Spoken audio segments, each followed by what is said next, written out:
Chapter 1: The Gilded Cage.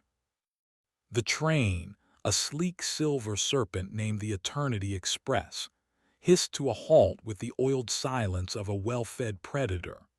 Sergeant Marcus Mack Riley, ex-military, now a consultant for those who preferred their problems solved quietly, stepped from the dim, rain-slicked platform onto the plush crimson carpet of the boarding ramp. He was a man built of hard lines and sharper pragmatism, his face a roadmap of old battles and sleepless nights, currently etched with a professional weariness. The air inside the carriage was warm, almost unnaturally so, thick with the scent of aged wood, expensive perfume, and something else. Something faintly metallic, like old blood polished over. His anonymous client had been specific. Board the Eternity Express, observe, report. The advance had been substantial, the details scant. Concerns have been raised about the well-being of certain long-term passengers, the encrypted message had read. Discretion is paramount. Long-term passengers on a luxury train. It sounded more like a floating retirement home than a hotbed of nefarious activity. Mack wasn't one for flights of fancy, but the fee alone suggested this was no ordinary milk run. The carriage he entered, designated Carriage Rose, was an opulent anachronism. Polished mahogany panels gleamed under soft, recessed lighting. Velvet armchairs, the color of dried blood, were bolted to the floor, each accompanied by a small, inlaid table. There were no overhead luggage racks, only discreet alcoves where presumably unseen hands would stow one's belongings. It felt less like a train and more like the private study of a forgotten aristocrat. Only a few other passengers shared this initial space. A young woman, perhaps in her late 20s, with streaks of vibrant blue in her dark hair and eyes that seemed to drink in every detail, was sketching furiously in a large pad. Her clothes, paint-spattered overalls over a band t-shirt, were a stark contrast to the train's suffocating elegance. She looked up as Mack entered, her gaze lingering for a moment, curious but not unfriendly, before returning to her work. Lyra Vance, according to a discreet passenger manifest he'd managed to procure. Artist, adventurous. Further down, nestled together in a wide armchair designed for two, were a pair of children. Twins, by the look of them, no older than 10. Pale, with identical dark bowl cuts and unnervingly still gray eyes, they watched him with an unblinking intensity that prickled the back of Mack's neck. They weren't just looking, they were assessing. The manifest listed them as Clara and Thomas Ingram. No accompanying adult was immediately visible. Mack chose a seat across the aisle, affording him a view of the carriage entrance and his fellow travelers. He placed his nondescript duffel bag at his feet. It contained the essentials: a change of clothes, a high-end satellite phone, though he doubted it would find a signal here, a compact medical kit, and nestled in a specially designed compartment, his Sig Sauer P226. He hoped he wouldn't need it, but experience had taught him that hope was a poor substitute for preparation. A chime, soft as a distant bell, echoed through the carriage. Then a voice, smooth, genderless, and unnervingly calm, filled the air. "Welcome aboard the Eternity Express. We are delighted to have you join us on our endless journey. Please make yourselves comfortable. Refreshments will be served shortly. Your cabins are prepared." Endless journey. Mack raised an eyebrow, marketing hyperbole surely, or perhaps the source of the concerns. A clockwork attendant glided into the carriage. For it was definitely was humanoid in shape, dressed in a crisp, old-fashioned porter's uniform, but its movements were too smooth, too precise. Its face was a porcelain mask, frozen in a serene, welcoming smile, eyes like polished obsidian. Mack watched, fascinated and repulsed, as it offered a silver tray of fluted glasses filled with amber liquid to Lyra Vance. She took one, her artist's eyes studying the attendant with professional interest. "Thank you," she said, her voice surprisingly warm. "Is this your first trip on this marvel?" The attendant's head tilted a fraction. "This unit has always been here. This unit will always be here. Enjoy your refreshment." Its voice was a synthesized echo of the train's announcer. It then moved towards the Ingram twins. Clara, the girl, spoke first, her voice as clear and cold as ice water. "The juice is always the same color." Thomas, her brother, added, "But sometimes it tastes of tears." The attendant didn't react, merely offering the tray. The twins each took a glass, their small hands surprisingly steady. Mack declined when the attendant reached him. "No, thank you. Just water for me later." "As you wish," the attendant replied, its smile unwavering before gliding out of the carriage. Mack leaned back, the plush velvet a stark contrast to the unease coiling in his gut. Tears. What kind of talk was that for a child? He glanced at the twins.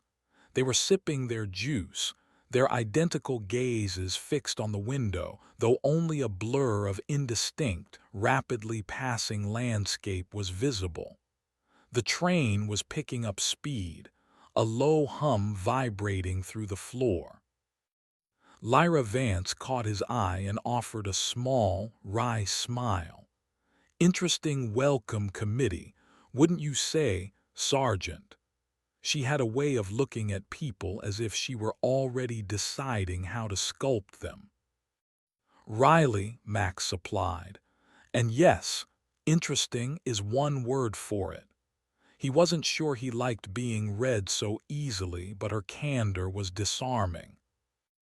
"Lyra," she replied, "you're not here for the scenic route, are you, Sergeant Riley? You have that look, the man on a mission look." Mack allowed a hint of a smile.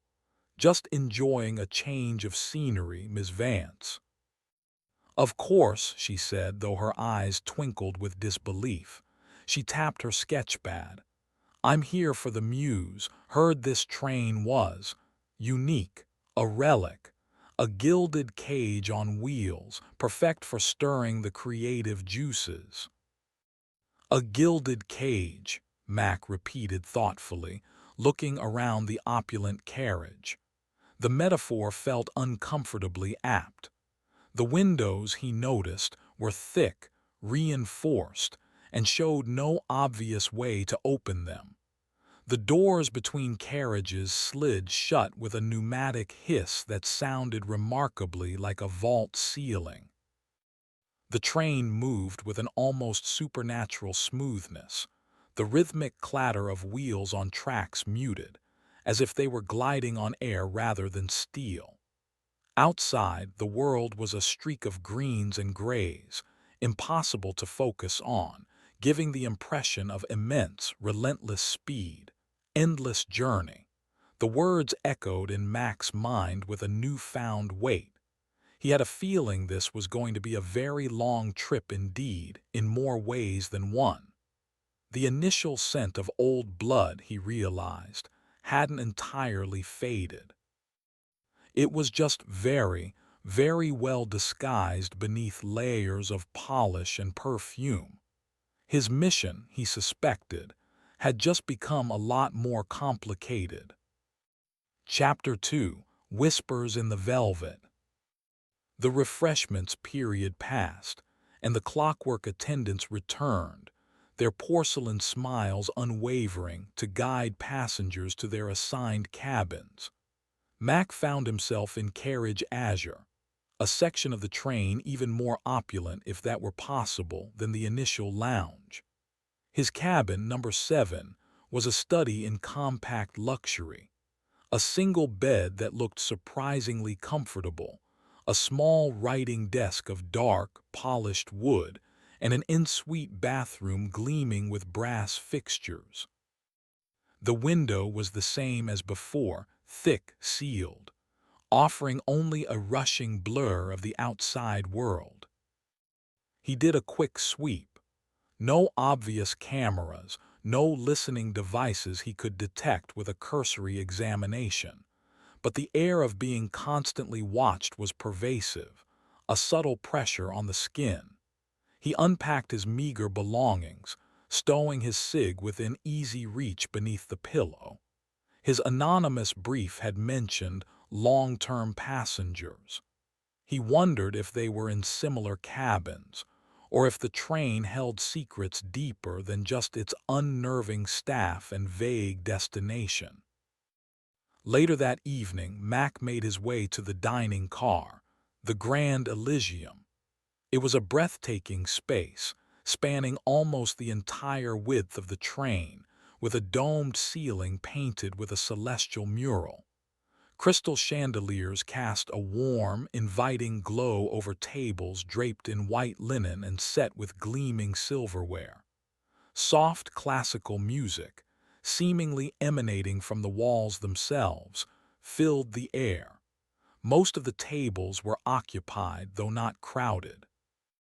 He saw Lyra Vance seated alone by a window, already sketching. The Ingram twins were at a small table near the entrance, meticulously dissecting their food, their identical gray eyes scanning the room. Mack was seated by a maitre d', another clockwork attendant, this one in a tuxedo, at a small table for one. The menu was presented on a heavy vellum card. The offerings were extravagant: lobster bisque, Chateaubriand, truffle-infused everything. There were no prices. "The usual, sir?" the attendant asked, its voice a perfect mimicry of a deferential human waiter. "Usual," Mack frowned. "This is my first time." The attendant's smile didn't flicker. "My apologies, sir. An error in the designation. What would you care for this evening?" Mack ordered a simple grilled chicken and a bottle of still water. The attendant nodded and glided away. An error in the designation, as if he were a pre-programmed variable. He ate slowly, observing. The other passengers were a mix: elderly couples dressed in faded finery, solitary individuals lost in thought, a few boisterous groups whose laughter sounded brittle against the train's pervasive hum. None of them seemed overtly distressed.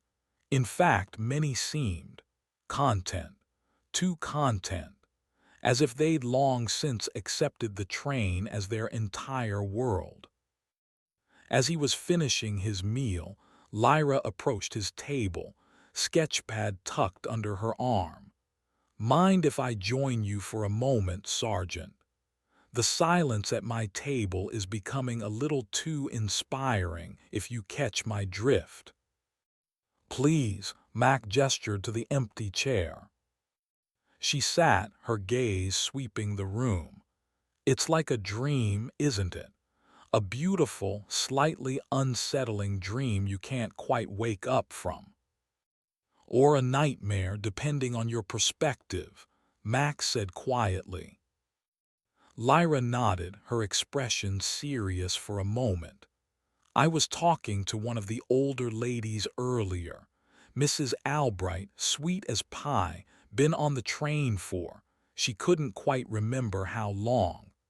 A good while, she said her husband took a different carriage some years ago, never saw him again." Mack felt a chill, Took a different carriage. That's what she said. The attendants told her he was relocated for his comfort. She seemed to accept it, said the train knows best. Lyra shivered. The train knows best. Creepy, right? Disturbing, Mack agreed. This aligned with the vague concerns his client had mentioned. Did she say anything else about these relocations? Lyra shook her head, clammed up after that, said it wasn't polite to question the conductor's arrangements. The conductor. The AI, I guess, the voice, the one that runs everything. She tapped her pen against her lips. I tried to find a staff-only area earlier, a map, an office, anything. Doors are either locked or just lead to more passenger cars. It's a beautiful, velvet-lined labyrinth. Before Mack could respond, the Ingram twins appeared beside their table, materializing as silently as smoke. Mr. Argent likes new paint, Clara said, her gray eyes fixed on Lyra's paint-splattered overalls. He collects colors, Thomas added, his gaze shifting to Mack, lingering on his stern, unyielding expression. And strong lines. Lyra looked from one twin to the other, a flicker of unease in her eyes. Mr. Argent, is he the conductor?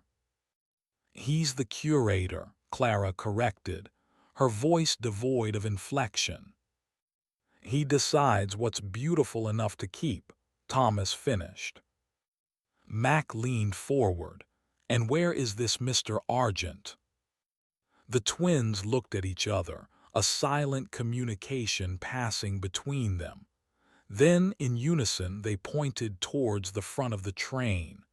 That way, past the quiet cars, where the music is always soft. With that, they turned and walked away, their small figures swallowed by the grandeur of the dining car. The curator, Lyra whispered, her artistic curiosity now tinged with genuine apprehension. What in God's name are they curating? Mack didn't answer. He was looking towards the front of the train, a cold knot forming in his stomach.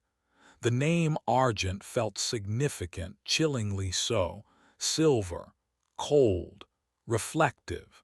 The mission parameters were becoming clearer and infinitely more dangerous. He wasn't just investigating passenger well-being anymore.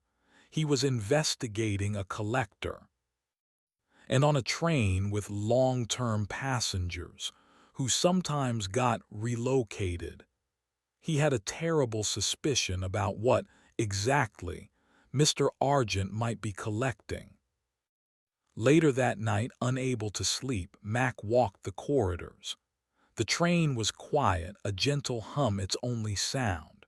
Most cabin doors were closed, soft light spilling from beneath a few. He passed carriage rows, then azure, moving towards the front. The opulence subtly shifted. The carpets became deeper, the wood polished darker, the silence more profound. He reached a heavy, unmarked door of dark, polished wood. It was locked. No handle, no keypad, just smooth, unyielding timber. He pressed his ear against it. Faintly, so faintly he almost dismissed it as his imagination, he heard it. A single, drawn-out note of what sounded like a soprano, impossibly pure, impossibly sad. Then silence. The whispers in the velvet were starting to coalesce into something tangible, something terrifying. And Mr. Argent, the curator, was at the heart of it. Chapter 3. The Sommelier's Vintage. The next day, Mack decided a more direct approach was needed. His attempts at subtlety were yielding little beyond cryptic warnings from children and the unsettling pronouncements of an artist. He needed access, information. He cornered a clockwork attendant in a less populated corridor of carriage jade, a section adorned with unsettlingly lifelike botanical prints. "I need to speak with someone in charge," Mack said, his voice firm. "Not an automated system, a person." The attendant paused its perpetual task of polishing an already gleaming brass handrail. Its porcelain smile remained fixed. "The conductor is always available to address passenger concerns. You may use the intercom in your cabin." "I'm not talking about the conductor. I was told there's a Mr. Argent, a curator. I need to see him." For the first time, Mack thought he detected a flicker in the attendant's obsidian eyes, a momentary computational lag, but it was gone as quickly as it appeared. "Mr. Argent is attending to the collection. He does not receive unscheduled visitors." "The collection," Mack pressed. "What collection?" "The collection is a testament to the enduring beauty found within transit," the attendant recited, as if from a pre-programmed script. "It is not open for public viewing at this time. Is there anything else I can assist you with, Sergeant Riley?" The use of his name, his rank, was a subtle reminder that the train knew who he was. "No," Mack said, frustration tightening his jaw. "Nothing else." The attendant glided away. He found Lyra in one of the observation cars, a domed space with panoramic windows showcasing the same dizzying blur of landscape. She was starring out, not sketching, her usual vibrancy subdued. "Any luck with your inquiries?" she asked without turning. "Stonewalled," Mack said, joining her at the window. "This Argent character is well insulated, and they know who I am, officially at least." "They know more than that," Lyra said quietly. She turned, her face pale. "I had a dream last night, or maybe it wasn't a dream." Mack waited. "I was in my cabin," she continued, her voice low. "And the walls, they became translucent. I could see into the next cabin.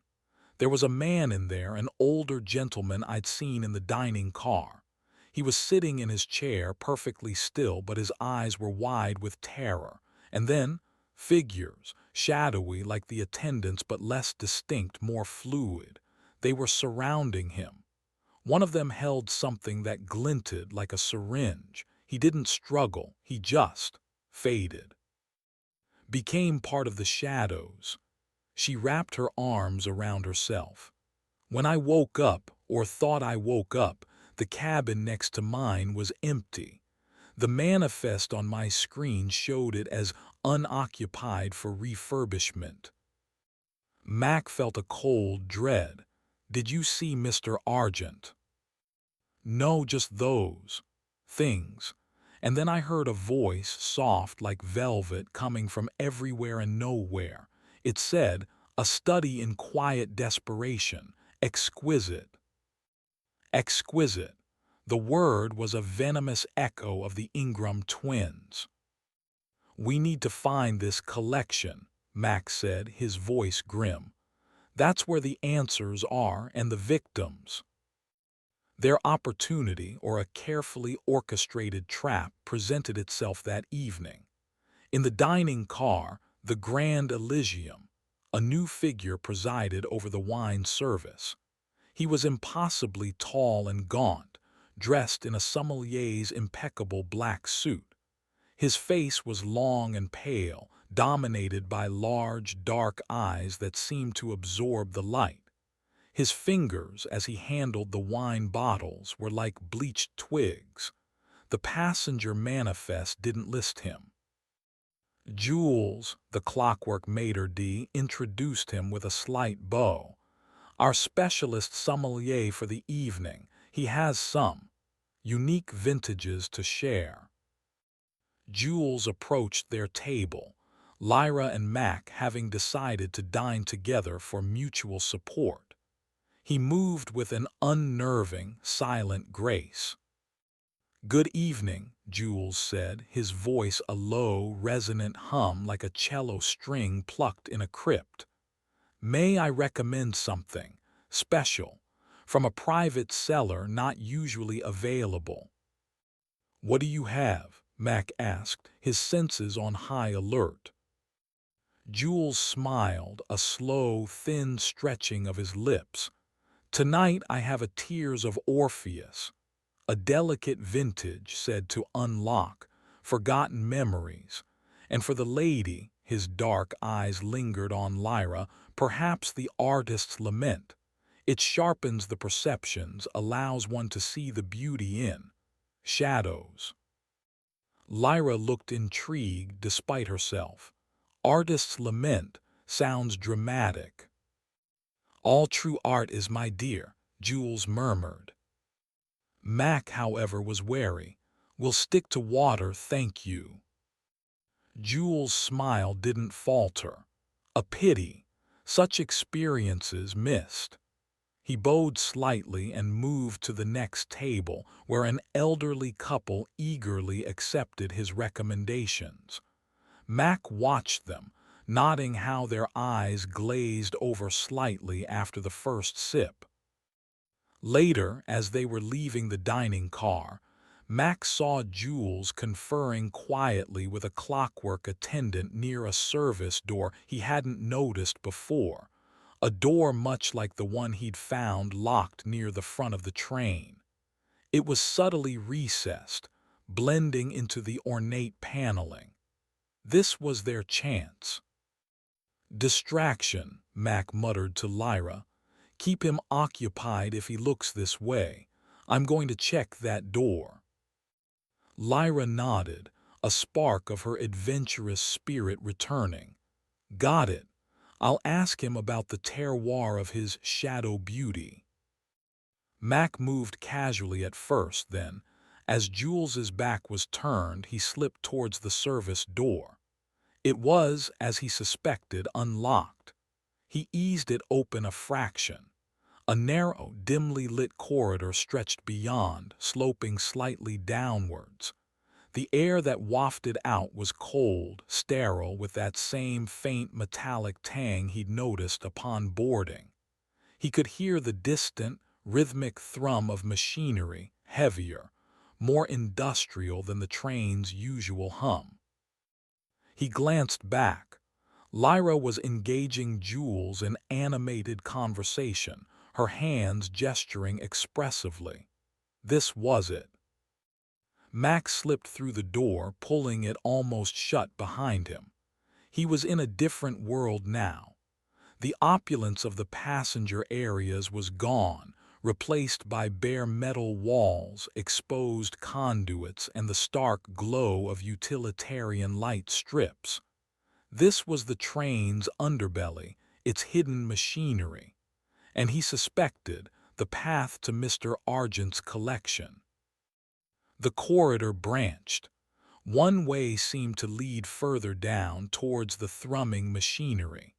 The other continued forward, parallel to the passenger cars but on a lower level. He chose the latter, moving with practiced silence. After a few dozen yards, he came to another door, this one reinforced steel. There was a small, grimy porthole window set into it. Mack wiped it clean with his sleeve and peered through. His blood ran cold. He was looking into a vast, dimly lit space. It wasn't a carriage, it was more like a warehouse, the walls lined with displays, glass cases, alcoves, pedestals, and on them in them were figures. Human figures. Some were statuesque, frozen in dramatic poses. Others seemed almost alive but trapped, their eyes wide with a silent, unending scream. He saw a woman in a beautiful gown, crystalline tears on her cheeks, her mouth open in a soundless song. The Weeping Soprano. This was the collection, and it was a gallery of horrors. Chapter 4. The Unveiling of Exhibit 47. Mack stared, transfixed by the scene through the grimy porthole. The Weeping Soprano, Exhibit 47, if the faint, tarnished brass plaque beneath her display was any indication, was both beautiful and utterly terrifying. Her skin had the translucent quality of fine porcelain, her pose, one hand clutched to her breast, the other outstretched beseechingly, was a masterpiece of frozen agony. The crystalline tears that traced paths down her cheeks glittered faintly in the dim, ambient light of the gallery car. He felt a profound sense of wrongness, a desecration that went beyond mere death. This wasn't taxidermy, this was something else. Preservation of a moment, perhaps, but a moment of ultimate despair. He forced himself to scan the rest of the visible space. Further in, he could make out other exhibits. A man in a scholar's robes, seemingly mid-lecture, one hand raised, a look of dawning horror on his face. Another, a young couple, forever locked in a terrified embrace, their bodies subtly contorted. Each display was meticulously arranged, lit with a connoisseur's precision to highlight the drama, the tragedy. The air here, even through the thick door, felt heavy, stagnant, filled with the silent screams of the curated. He needed to get Lyra, she had to see this, and they needed proof. He backed away from the door, his mind racing. He slipped back down the service corridor, his earlier caution now amplified by a desperate urgency. He found the door to the dining car still slightly ajar. Peeking through, he saw Lyra still talking with Jules, though the sommelier was beginning to look impatient, his dark eyes flicking towards the service door. Mack caught Lyra's eye, gave a minute, urgent shake of his head, and gestured for her to disengage. Understanding dawned on her face. She made her excuses to Jules, something about needing air, and moved away. Mack waited until Jules was occupied with another table before slipping back into the dining car, rejoining Lyra near the main exit. "You won't believe it," he whispered, his voice tight. "It's real, the collection, it's people preserved like statues." Lyra's face went pale, her artistic curiosity instantly extinguished and replaced by stark horror. "Where? How?" "Service corridor. Lower level, we need to go back. We need evidence." "Evidence?" Her voice trembled slightly. "Mack, what can we do? This train, it's a world unto itself." "We find out who Argent is, what he wants, and how to stop him," Mack said, his jaw set. "And how to get off this damn train. But first, you need to see it, to understand." Getting back to the service door without attracting Jules's attention, or that of the ever-watchful clockwork attendants, required careful timing. They waited until the dining car was less crowded, then, under the guise of heading back to their cabins, detoured. The service door was still unlocked. Mack led the way, Lyra close behind, her breath catching as they entered the cold, utilitarian corridor. The distant thrumming of machinery seemed louder here, more oppressive. When they reached the steel door with the porthole, Lyra gasped, her hand flying to her mouth. Mack didn't need to point out the weeping soprano. The exhibit was chillingly prominent. "Oh God," Lyra breathed, her eyes wide with disbelief and horror. Is she real?" "I think so," Mack said grimly, "or was." He tried the handle of the steel door, locked, heavy-duty. We need to find another way in or a way to document this. Lyra pulled out her phone. Signal's dead, of course, but the camera should work. She held it up to the porthole, trying to get a clear shot. The dim light made it difficult. The glass is distorting everything. Suddenly, a soft chime echoed down the corridor, followed by the calm, genderless voice of the conductor. Passenger Lyra Vance, passenger Marcus Riley, you have strayed from the designated passenger areas. Please return to your carriages immediately. Your comfort and safety are our primary concern. Max swore under his breath. They know we're here. How? Lyra whispered, lowering her phone. Doesn't matter. We need to go. But as they turned to leave, a figure emerged from the shadows at the far end of the corridor, blocking their escape route back to the dining car. It was Mr. Argent. He was exactly as Mack had imagined, yet somehow more unsettling in person. Dressed in a perfectly tailored dark suit that seemed to drink the meager light, his silver hair gleamed. His face was smooth, ageless, with an expression of serene, almost beatific calm. Only his eyes, a pale, reflective gray, held a chilling intensity. He moved with a silent, predatory grace. He was flanked by two clockwork attendants, their porcelain faces fixed in those dreadful smiles. Sergeant Riley, Miss Vance, Argent said, his voice a soft, cultured baritone that sent shivers down Mack's spine. It was the voice Lyra had heard in her dream. I see you've discovered my little sanctum. Ahead of schedule, I must admit. I usually prefer a more formal introduction to the collection. Mack instinctively moved slightly in front of Lyra. Who are you? What have you done to these people? Argent smiled, a slight, almost regretful curve of his lips. I am merely a preserver, Sergeant, a connoisseur of moments.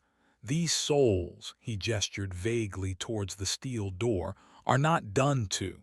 They are elevated, captured at a point of profound significance, a moment of exquisite beauty or terror or despair. Such potent expressions deserve to be immortalized, don't you think? Lyra, despite her fear, found her voice tinged with an artist's outrage. They're people, not sculptures for your sick amusement. Argent's gaze shifted to Lyra, and for a moment something akin to appreciation flickered in his pale eyes. Ah, the artist! You of all people, Miss Vance, should understand the pursuit of perfect form, the capturing of an ephemeral emotion. Some use clay or paint, I use finer materials. He took a step closer. You were asking about exhibit number 47, I believe. The Weeping Soprano, a truly remarkable piece. Her final aria dedicated to a lost love moments before the accident that stilled her voice forever. I was fortunate enough to be there, to preserve that pinnacle of sorrowful beauty. Mack's hand instinctively went to where his cig would be if he were wearing his holster. He cursed his decision to leave it in the cabin. Accident, or did you orchestrate it? Argent chuckled, a dry, rasping sound. Details, Sergeant. The result is what matters, the art. And you both of you have such potential. Sergeant Riley, your unyielding resolve, your grim determination, a study in stoic defiance. And Miss Vance, your passionate spirit, your eye for the unconventional. Imagine the tableau. The clockwork attendants took a silent, synchronized step forward. Stay back, Mack warned, his voice low and dangerous. Argent merely smiled. "There is nowhere to go, Sergeant. This train, this track, it is an endless canvas, and I am always seeking new additions to the collection." He paused, his gaze lingering on Mack, then Lyra. "Perhaps," he said softly, "it is time for a private viewing." He gestured, and the heavy steel door to the gallery car slid open with a pneumatic hiss, revealing the dimly lit horrors within. The faint, metallic scent of preservation chemicals and something else, something akin to despair, washed over them. "Welcome," Mr. Argent said, his smile widening, "to my life's work." Chapter 5: The Curator's Philosophy. The air that flowed from the opened gallery car was colder than the service corridor, carrying with it the faint, cloying sweetness of chemicals mingled with an almost imperceptible trace of decay, quickly masked by a stronger, sterile scent, the smell of a museum or a morgue. Mack felt Lyra flinch beside him, her hand instinctively gripping his arm. Argent stood framed in the doorway, a dark silhouette against the muted horrors within, his posture one of quiet invitation. The two clockwork attendants flanked him, their unblinking porcelain faces somehow more menacing in their passivity. "After you," Argent said, his voice smooth as polished bone.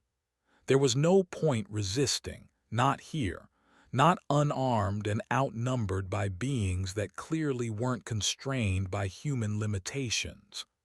Mack exchanged a grim look with Lyra, then nodded curtly and stepped across the threshold, Lyra following so closely she was almost touching his back.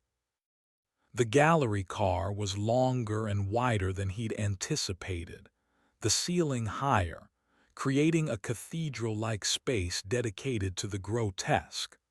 Soft, strategically placed spotlights illuminated each exhibit, drawing the eye to the frozen horror or beauty, as Argent perceived it.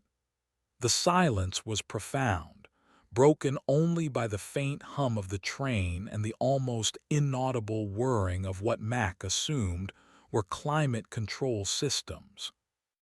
The floor was polished dark stone, reflecting the ghastly displays like a still, black lake. Argent glided beside them as they moved slowly down the central aisle. He gestured towards the weeping soprano, now visible in her full, tragic glory. "Isabella Cortez," Argent said, his voice taking on a lecturer's tone, a voice that could shatter glass and mend hearts. "Her final performance, you see, was on this very train many years ago, a special engagement. She had just learned her lover, a rather reckless gambler, had met his end.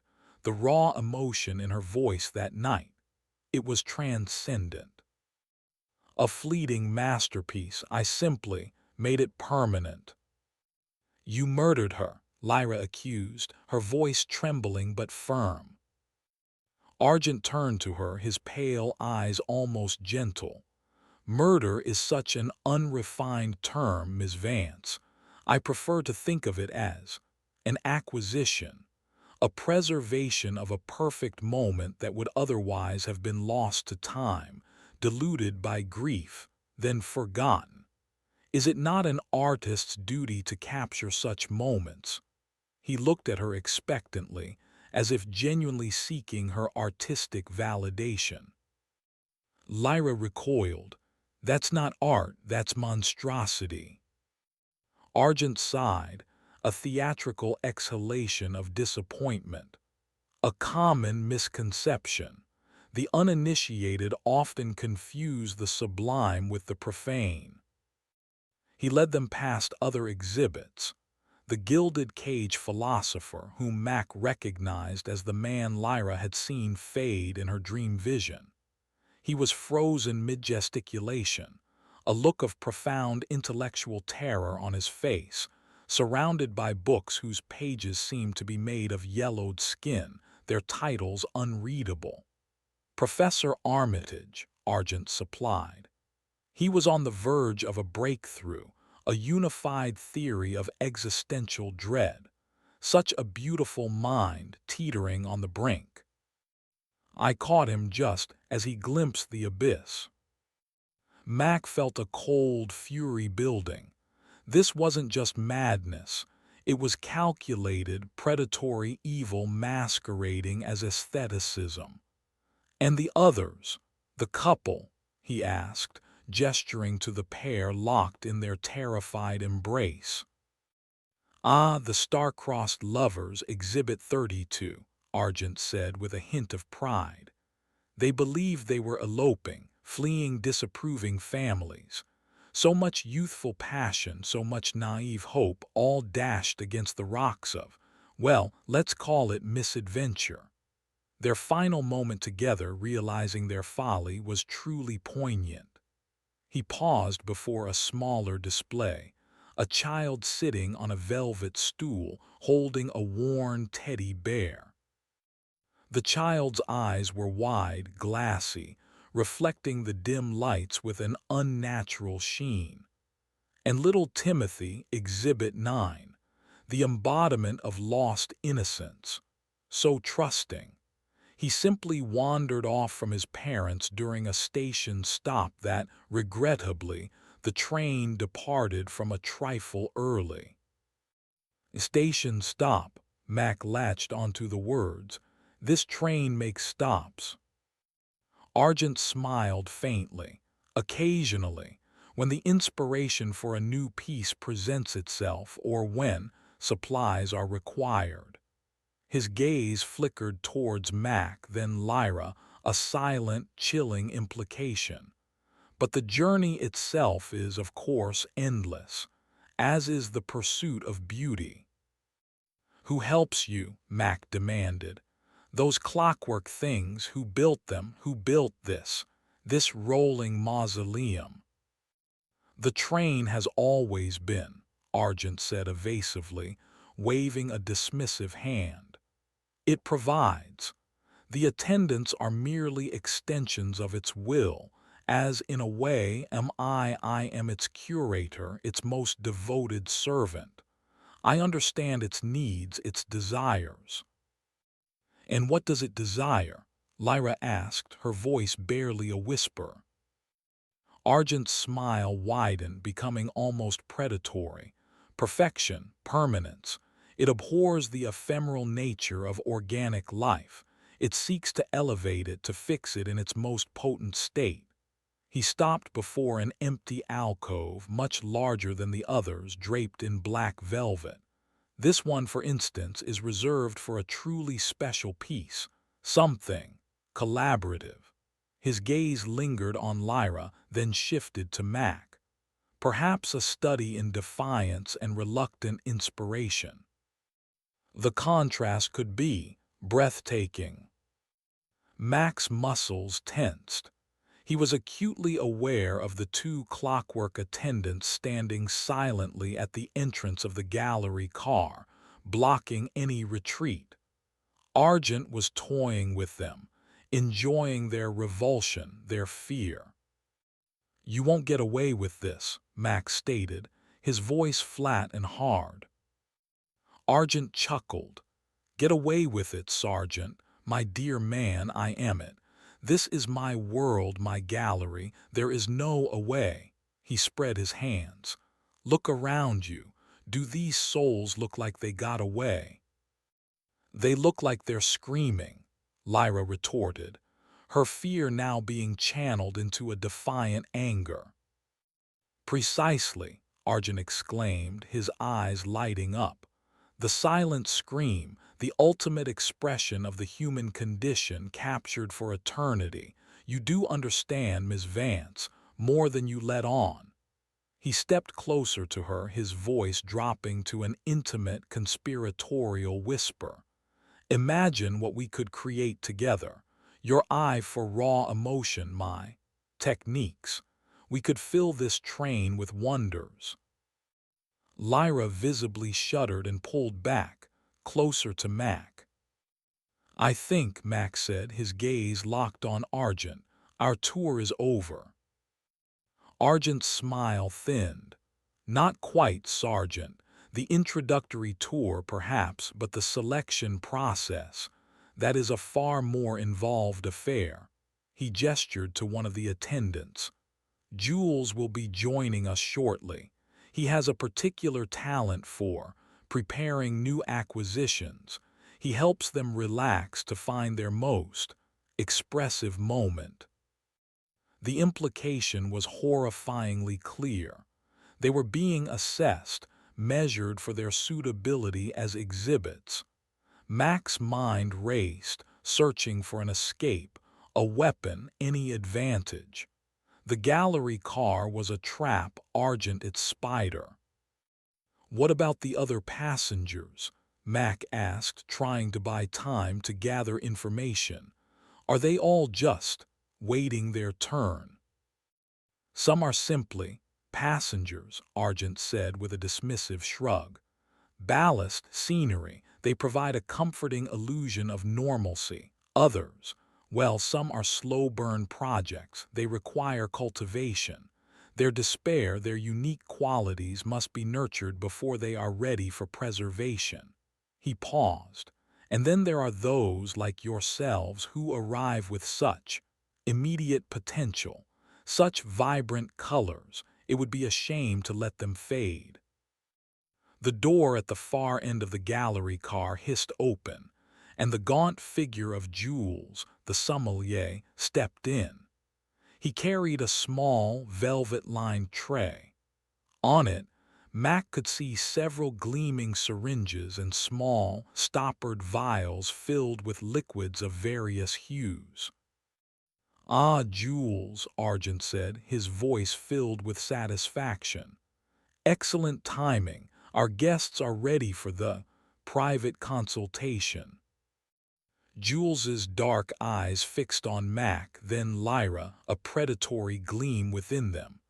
He offered a thin, chilling smile. "It will be an honor," he murmured, "to help you find your perfect pose." The trap was sprung. Chapter 6: The Sommelier's Offering. The sight of Jules advancing with his tray of gleaming syringes was a catalyst. Mack's training, honed in kill-or-be-killed scenarios from forgotten war zones, surged to the forefront. He wasn't going down like one of Argent's art projects, and he sure as hell wasn't letting Lyra become one. "Lyra behind me, now," he barked, shoving her gently but firmly. He squared his shoulders, planting his feet, his body a barrier between her and the approaching threat. His eyes darted around the gallery car, searching for anything at all that could be used as a weapon. The exhibits themselves were too heavy, too fixed. The pedestals, perhaps. Argent watched, a connoisseur observing a new, interesting struggle. "Such spirit, Sergeant.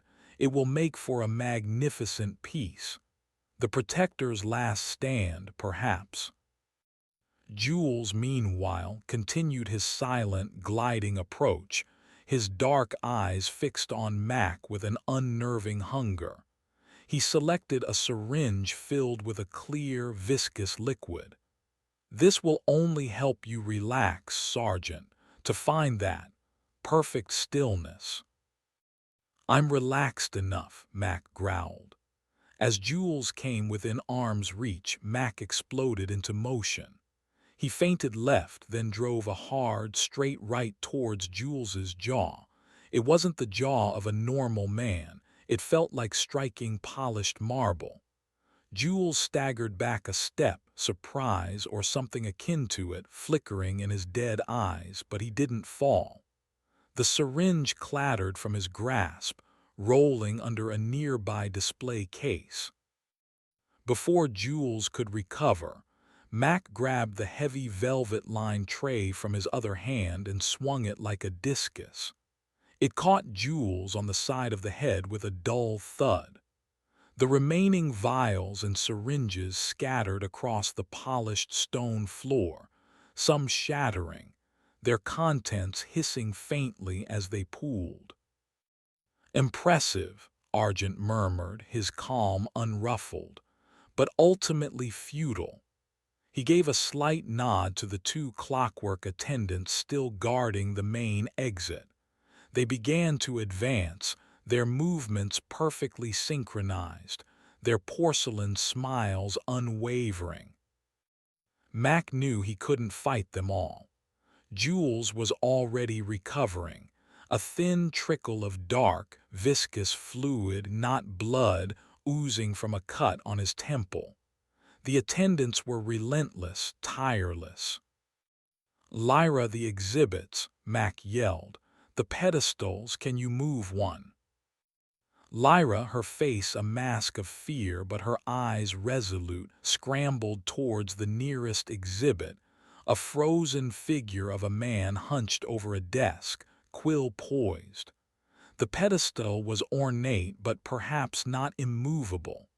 She pushed, her muscles straining. The first attendant reached Mack.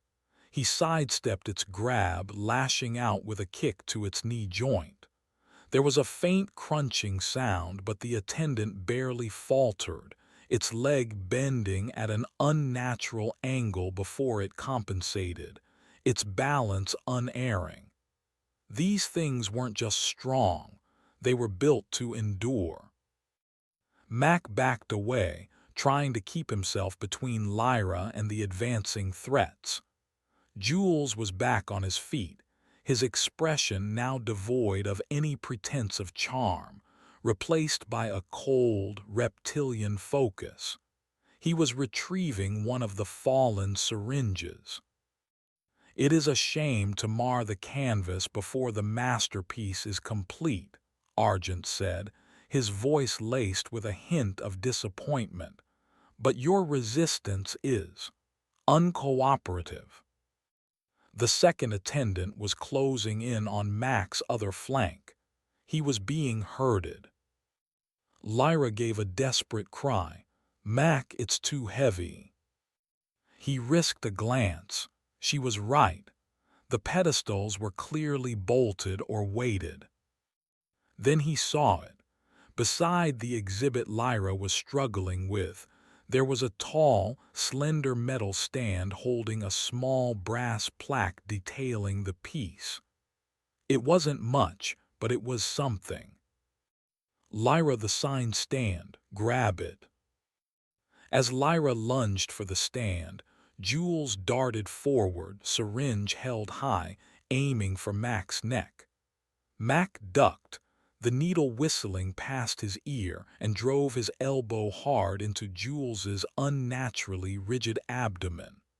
The sommelier grunted, a dry, hollow sound, but his grip on the syringe remained firm.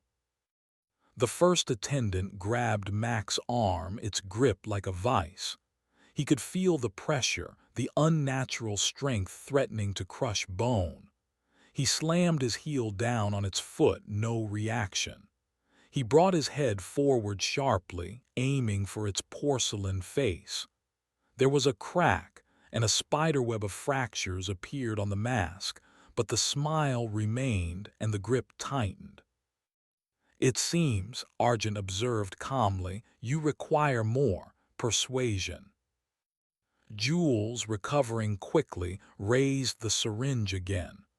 Mack twisted violently in the attendant's grasp, trying to break free, but it was like being held by a machine. This was it. He was out of options. Then a metallic clang echoed through the gallery. Lyra, wielding the brass sign stand like a crude spear, had thrust it with all her might into the exposed gears and workings at the back of the second attendant, which had been advancing on her. There was a shower of sparks, a high-pitched whine, and the attendant froze mid-stride, its head lolling to one side, smoke beginning to curl from its joints. One down, or at least temporarily disabled. The distraction was enough. Mack, adrenaline surging, used the momentary lapse in the first attendant's focus.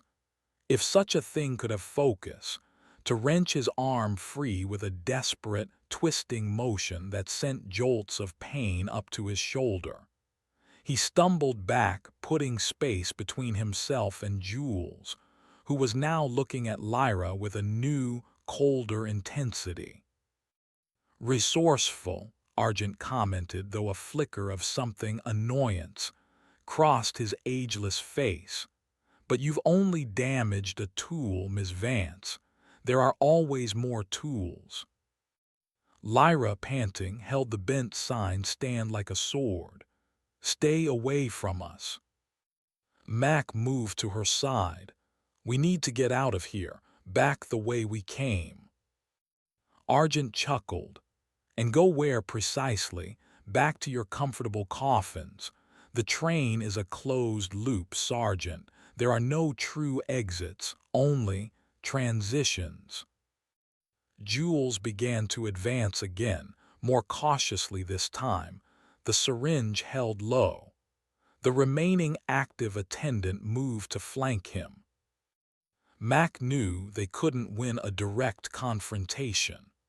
Their only hope was to create an opening, a chaotic moment to slip past Argent and the remaining attendant at the main gallery door. Lyra, Mack said under his breath, when I move, you run for that door. Don't wait for me. Mack, no. And just do it. He looked around wildly. His eyes fell on the display of the weeping soprano, the glass cylinder enclosing her. If he could break it, create a diversion, a shower of glass. It was a desperate plan, likely to get him seriously injured, but it was the only one he had. He took a deep breath. Now, he roared, and charged not at Jules or the attendant, but at the weeping soprano's pristine prison. He picked up a surprisingly heavy, ornate floor ashtray stand he hadn't noticed before, a relic of some past smoking era, and swung it with all his might at the glass. Chapter 7: Echoes in the Underbelly. The heavy brass ashtray stand connected with the thick glass cylinder of the weeping soprano's exhibit with a deafening crack. It wasn't the explosive shatter Mack had hoped for, but a large, starred fracture appeared, spreading rapidly like malevolent frost. He swung again, harder, fueled by adrenaline and desperation. This time, a significant portion of the cylinder gave way, jagged shards of thick, reinforced glass cascading inwards and outwards with a discordant crash. The weeping soprano, Exhibit 47, was exposed to the gallery air for the first time in who knew how long. A low, almost subaudible moan seemed to emanate from the exposed figure, a sound that vibrated in Mack's teeth. Or perhaps it was just the train, or his imagination. The crystalline tears on her cheeks seemed to glitter with a fresh, liquid sheen. The effect on Argent was immediate. His serene composure fractured, his eyes widening in genuine shock and fury. Desecration, you savage, you will pay for this. Jules and the remaining clockwork attendant hesitated, their programming or loyalty momentarily torn between subduing the live threats and reacting to the sacrilege committed against the collection. That hesitation was all Mack needed. Lyra G.O. Lyra didn't need telling twice. She sprinted towards the main gallery door, where Argent now stood, his face a mask of cold rage, no longer the detached connoisseur. Mack didn't wait to see if she made it.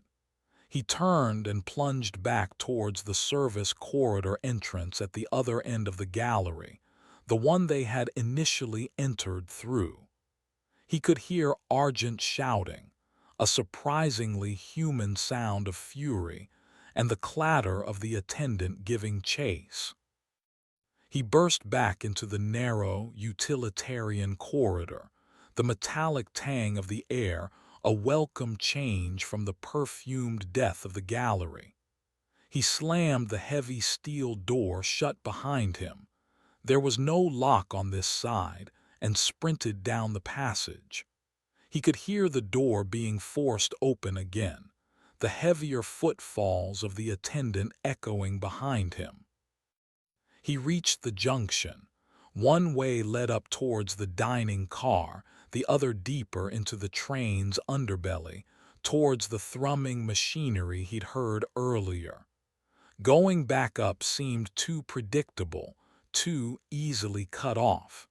He took the path leading down. The corridor grew darker, narrower, the air thick with the smell of hot oil and ozone. Pipes and conduits snaked along the walls like metallic entrails. The thrumming intensified, becoming a palpable vibration in the floor and his chest. He was heading towards the train's heart, whatever that might be. He risked a glance back.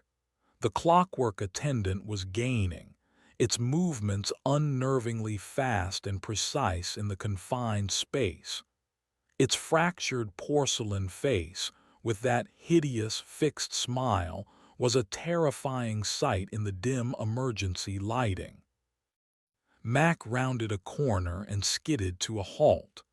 The corridor ended in a heavy bulkhead door, a large wheel set in its center. No time to figure it out.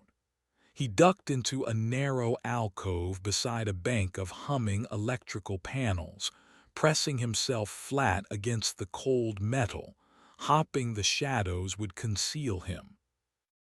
The attendant pounded past, its relentless pursuit carrying it towards the bulkhead door. It didn't even glance into the alcove. Mack let out a breath he hadn't realized he was holding. He waited a few moments, his heart hammering. Then, cautiously, he peered out. The attendant was at the bulkhead door, its head cocked as if listening or sensing. Then, with surprising strength, it began to turn the wheel. This was his chance, while it was occupied. He slipped from the alcove and darted back the way he came, moving as silently as possible. He had to find Lyra, assuming she'd made it out of the gallery. And they had to find a way to either fight back or, preferably, get off this accursed train.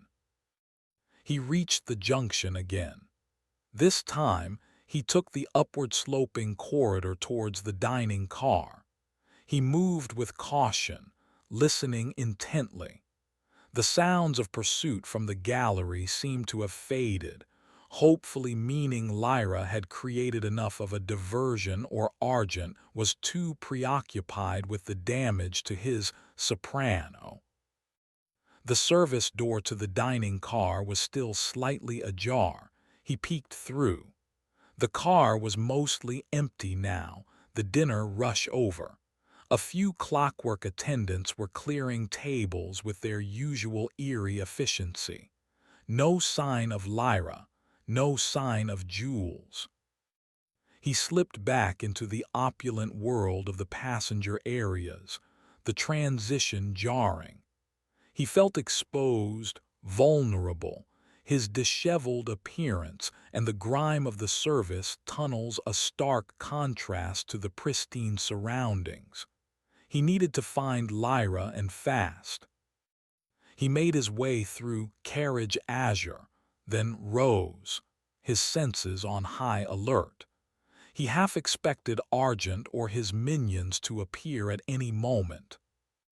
As he passed a darker, less frequented lounge area, the Twilight Nook, according to a small brass plaque, he heard a small sound, a muffled sob.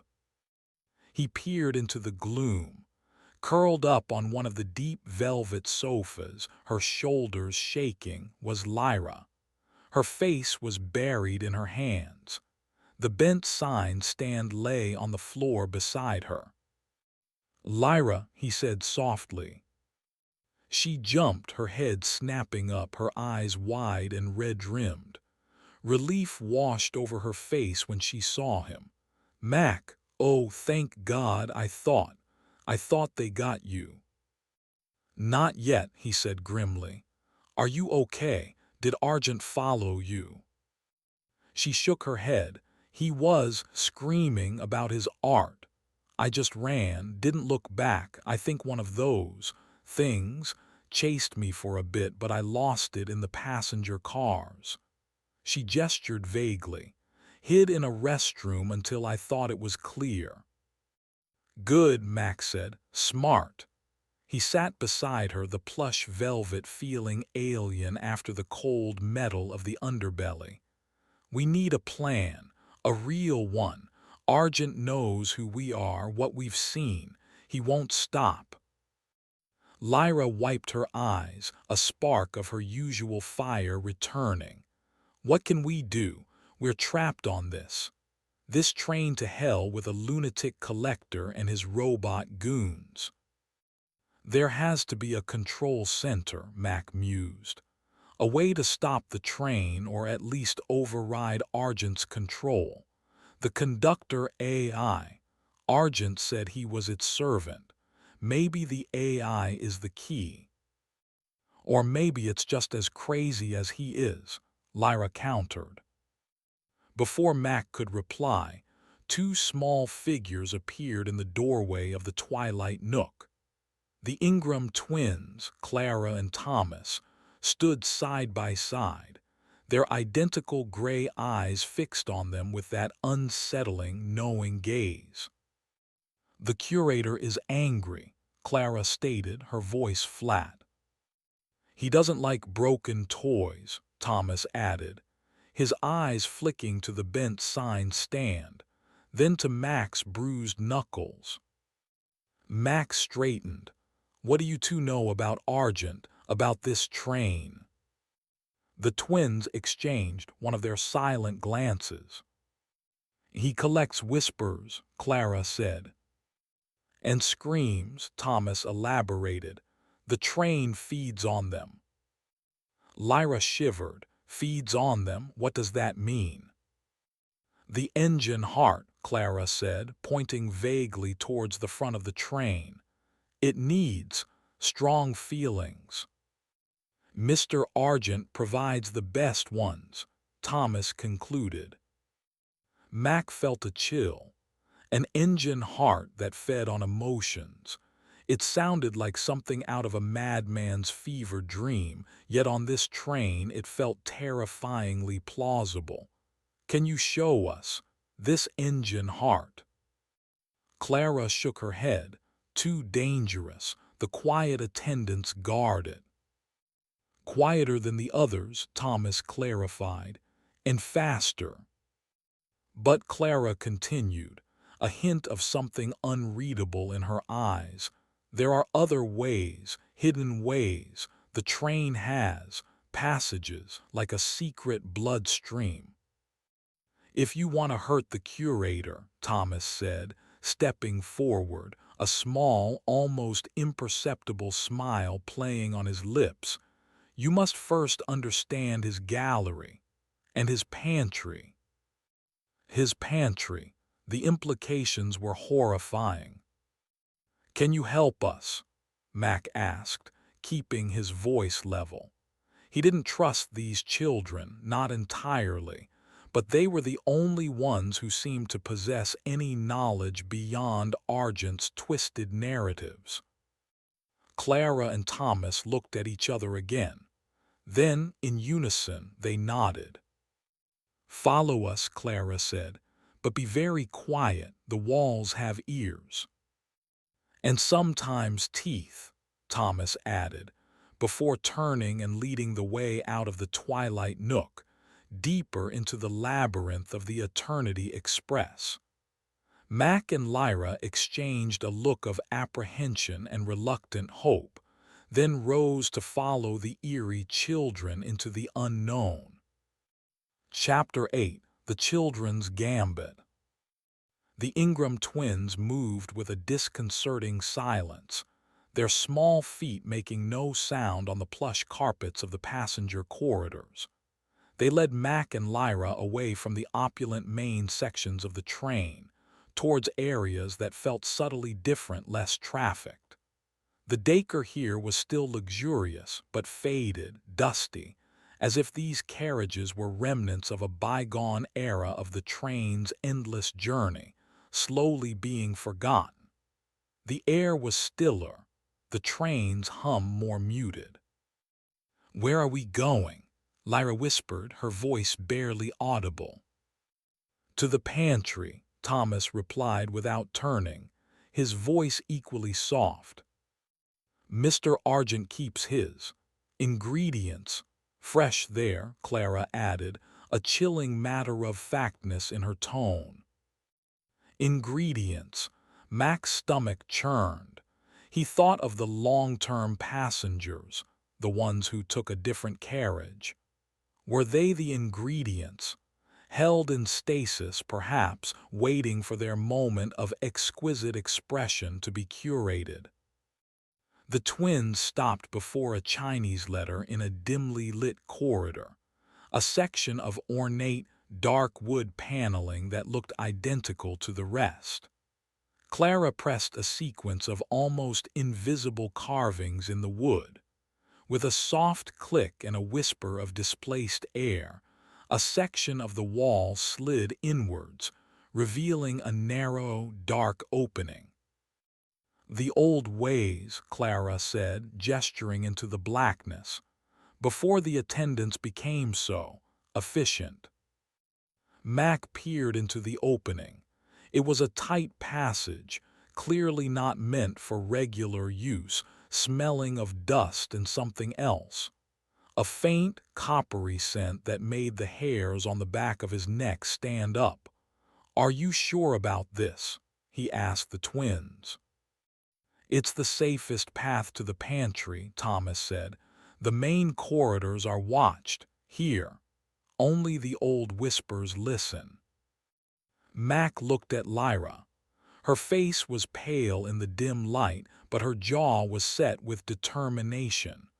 "Lead on," she said to the twins, her voice firmer than he expected. The twins slipped into the passage without hesitation. Mack, after a moment, followed Lyra close behind him. The panel slid shut behind them with another soft click, plunging them into near-total darkness. "Hold on to the wall," Clara's voice came from the blackness ahead. "It curves." The passage was cramped, forcing Mack to hunch over. His shoulder brushed against the rough-hewn walls. It was like being inside the very bones of the train. He could hear the faint, rhythmic clatter of the wheels on the track more clearly here, a constant, unsettling heartbeat. After what felt like an eternity of shuffling through the oppressive darkness, he saw a faint glimmer of light ahead. The passage opened into a slightly wider area, a kind of junction room, dimly lit by a single, flickering emergency bulb. It was filled with discarded train paraphernalia, old velvet seat cushions spilling their stuffing, tarnished brass luggage racks, even a cracked porcelain faceplate from a clockwork attendant, its smile looking even more sinister in its disembodied state. "The pantry is through there," Clara said, pointing to another, even more concealed door, this one made of rusted metal. "Be careful.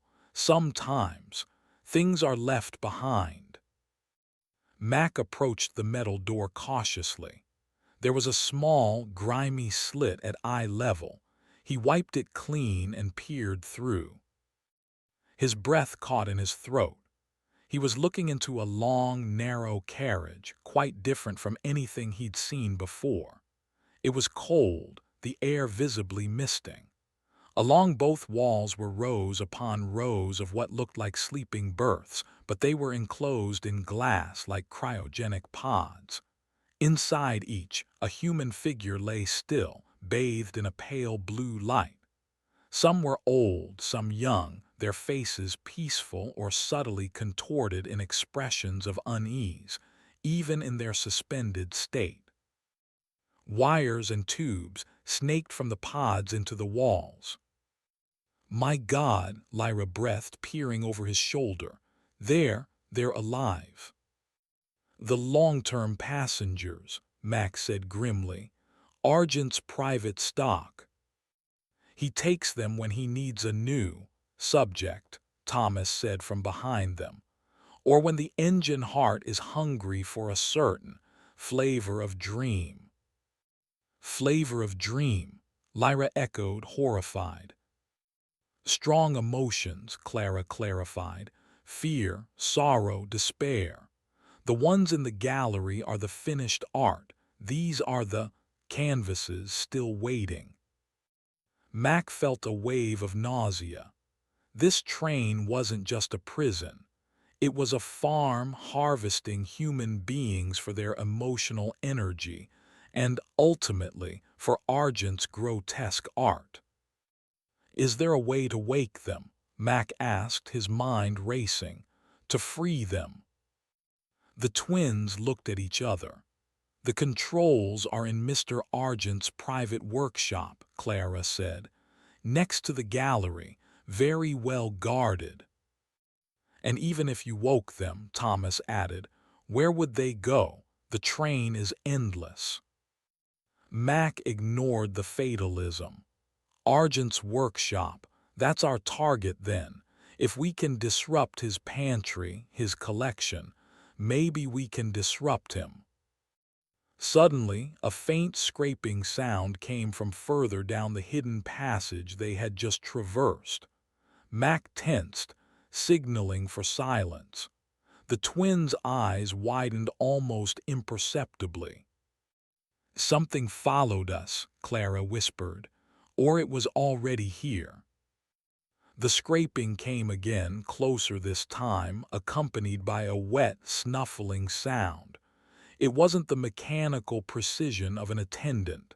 This was something else, something organic. "Scritch," Thomas breathed, his voice laced with a fear Mack hadn't heard from him before. "What's Scritch?" Lyra asked, her voice trembling. "Lives in the dark places," Clara said, backing away from the passage opening. "Eats what the train discards, or what it can catch." The snuffling grew louder, accompanied now by the distinct clicking of claws on the hidden floor. Mack pushed Lyra towards the metal door leading to the pantry. "Get inside. Barricade it if you can. The twins and I will deal with this." He didn't want to fight whatever was coming, but he certainly didn't want it getting into a room full of helpless, suspended people. "Mack, no, we stay together," Lyra protested.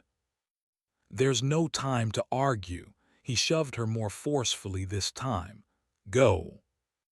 Reluctantly, Lyra squeezed past him and fumbled with the rusted latch on the metal door. The twins, surprisingly, didn't flee.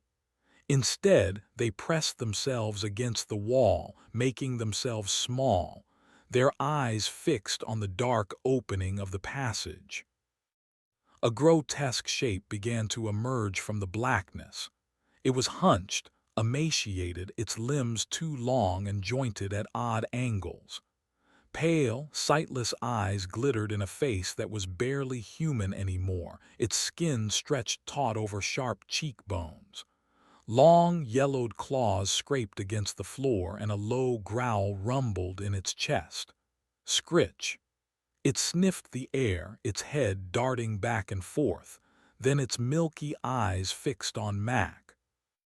It was one of Argent's failed experiments, Mack guessed, or perhaps a passenger who had tried to escape into the train's underbelly and had devolved. Scritch lunged, its movements surprisingly fast for its emaciated state. Mack sidestepped, grabbing a heavy, tarnished brass luggage rack from the pile of discarded items. He swung it like a club, connecting with Scritch's flank. The creature shrieked, a high-pitched, inhuman sound, and stumbled but quickly recovered, its claws tearing at the air where Mack had been. Behind him, Lyra finally got the metal door open with a groan of rusted hinges. "Mack, get in." "Twins, go," Mack yelled, fending off another lunge from Scritch. The creature was strong, feral, and desperate. Clara and Thomas didn't need to be told twice. They darted through the opening into the pantry car. Mack feinted with the luggage rack, then slammed it down hard on one of Scritch's clawed hands. There was a sickening crunch. The creature howled in pain and recoiled, giving Mack the opening he needed. He scrambled backwards through the doorway, and Lyra and he heaved against the heavy metal door, slamming it shut just as Scritch threw itself against the other side with a furious snarl. There was no lock on this side either, but there was a heavy iron bar leaning against the wall, perhaps a tool used by the attendants. Working together, they managed to wedge it through two rusted brackets on the door, creating a makeshift barricade. Scritch thudded and clawed against the door for a few moments, its frustrated shrieks echoing in the cold, sterile air of the pantry car. Then, gradually, the sounds receded. Mack leaned against the door, panting, the adrenaline slowly beginning to ebb, leaving him shaky. Lyra slumped beside him. The Ingram twins stood a little way off, watching the rows of silent, sleeping figures in their glass tombs, their expressions unreadable. "Welcome," Thomas said quietly, his voice devoid of its earlier fear, now tinged with a strange sort of reverence, "to the heart of the harvest." Mack looked around at the rows of suspended people, at the cold, sterile machinery keeping them in their unnatural slumber. The children's gambit had led them here to this horrifying revelation. But what was their endgame? Were they truly trying to help, or were they, like Argent, merely playing a different kind of game with their lives? He didn't know, but for now they were trapped in a refrigerated nightmare, with a feral creature outside and a sociopathic curator hunting them. Their options were dwindling fast. Chapter 9: The Heart of the Machine. The pantry car was a chilling testament to Argent's methodical cruelty. Rows of glass-fronted berths lined both walls, each containing a human form suspended in a pale blue, viscous liquid. Faint lights pulsed on control panels beside each pod, monitoring vital signs that were clearly suppressed to a bare minimum. Mack walked slowly down the aisle, Lyra beside him, the Ingram twins trailing like silent shadows. The air was frigid, the silence broken only by the hum of the life support systems and their own unsteady breaths. "How many?" Lyra whispered, her voice full of horrified awe. "There must be hundreds." "The train has been running for a long time," Clara said simply. "It gathers as it goes." Mack stopped before one pod. Inside, an elderly woman, her face serene, her silver hair fanned out like a halo, reminded him painfully of his own grandmother. A small plaque beneath her pod read, "Subject 382, Designation, Storyteller, Latent Emotional Resonance, Nostalgia, Regret." "They're cataloged," Mack said, disgust thick in his voice. "Like specimens." "Mr. Argent is very organized," Thomas commented. "Is there a central control for these pods?" Mack asked, turning to the twins. "A way to shut them down to wake these people?" Clara shook her head. "Each pod is individually regulated from his workshop, and the emergency release is complicated, designed to prevent spoilage." Spoilage, as if these were cuts of meat. "So waking them is out for now," Max said grimly. "What about this engine heart you mentioned, the one that feeds on emotions? Where is it?" The twins exchanged a look. "It's dangerous," Clara said. "The core of the train, where the strongest whispers live." "We've faced Argent and his pet monster," Lyra said, a new hardness in her voice. "How much more dangerous can it be?" Thomas almost smiled. "Much. The engine heart is not like Mr. Argent, he serves it." Despite their warnings, Mac knew they had to see it. If Argent served this engine heart, then perhaps it was the true power on this train, the ultimate source of the horror. Understanding it might be the key to fighting back. "Take us there," Max said. The twins led them to the far end of the pantry car. Here, another concealed door, even heavier and more reinforced than the last, was set into the bulkhead. It bore no handle, only a complex series of symbols etched into its metallic surface. Clara reached out a small hand and traced the symbols in a precise sequence. With a deep groan of protesting metal and a hiss of pneumatic pressure, the massive door slid sideways, revealing a narrow, steep staircase descending into utter blackness. A wave of intense heat, carrying a strange, organic metallic scent, washed up from below. "The quiet attendants guard this way," Clara warned, her voice barely above a whisper. "They are faster, stronger. They don't wear smiles." "They are part of the heart," Thomas added. "Stay behind us," Mac told Lyra. "If things go bad, get back to the pantry, try to find another way out. Don't wait." Lyra nodded, her eyes wide but resolute. Max started down the stairs, the twins following, then Lyra.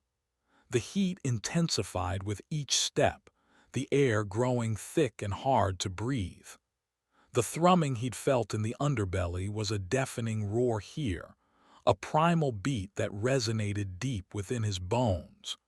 The staircase opened into a vast, cavernous space, dimly lit by a pulsating, sickly red glow emanating from the chamber's center. They were on a narrow catwalk overlooking a scene of infernal industry.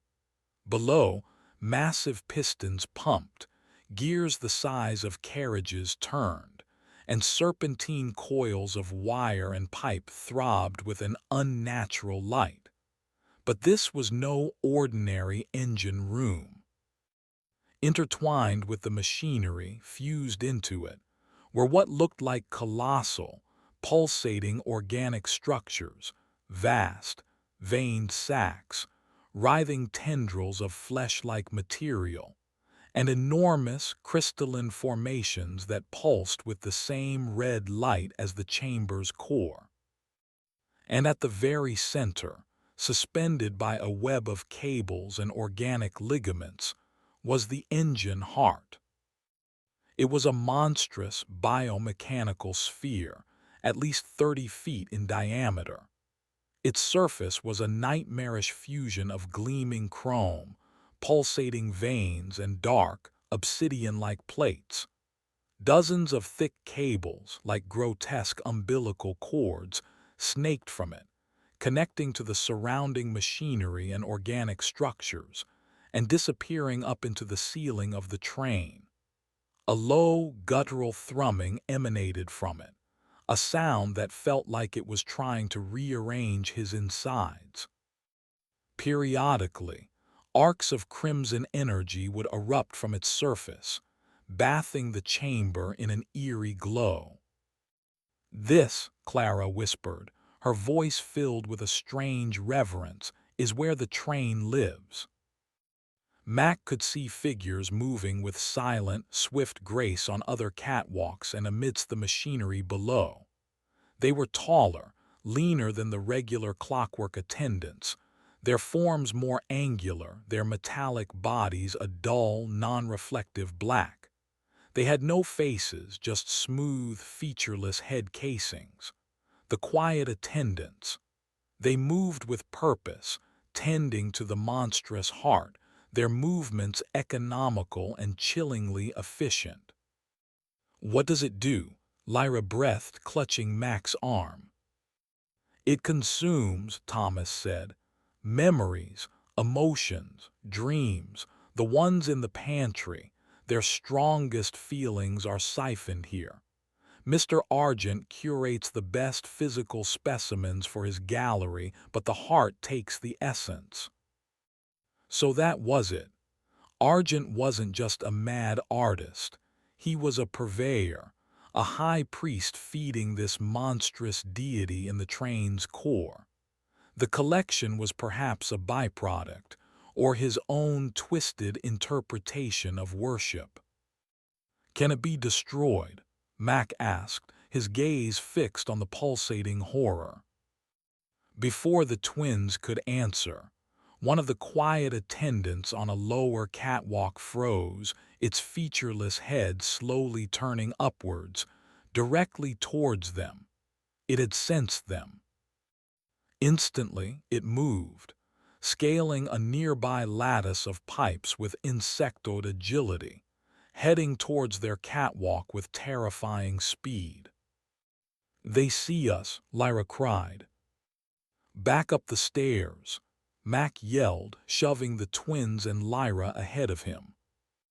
Two more quiet attendants on their level turned and began to advance from the other end of the catwalk, cutting off that escape route. They were trapped. The first quiet attendant reached their catwalk, its movements impossibly fast.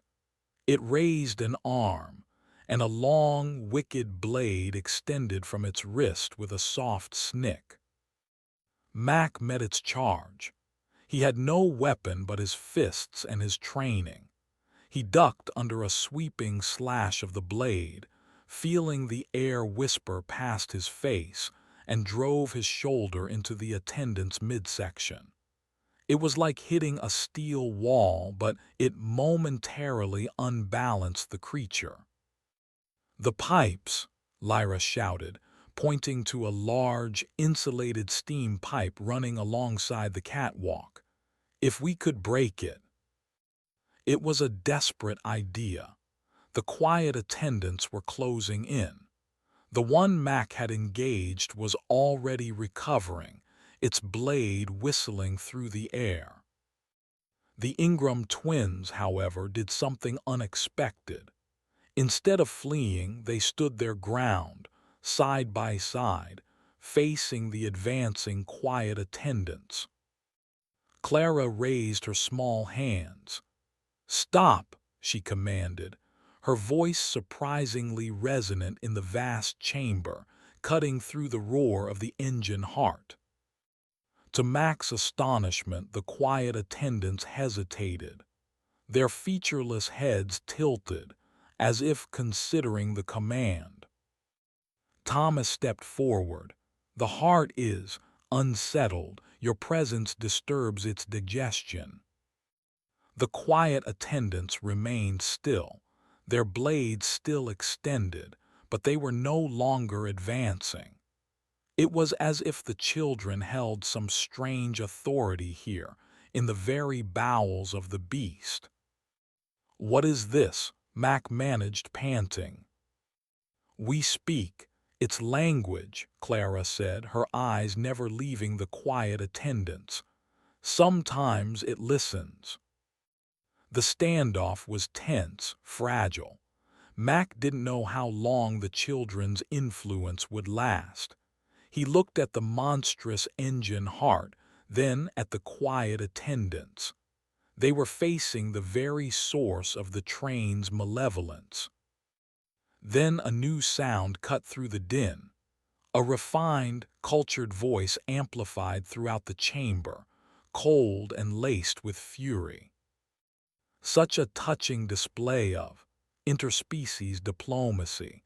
"But I'm afraid playtime is over, children. And you, Sergeant Riley, Miss Vance, you have seen far too much." "Mr. Argent, he was here." Mack scanned the catwalks.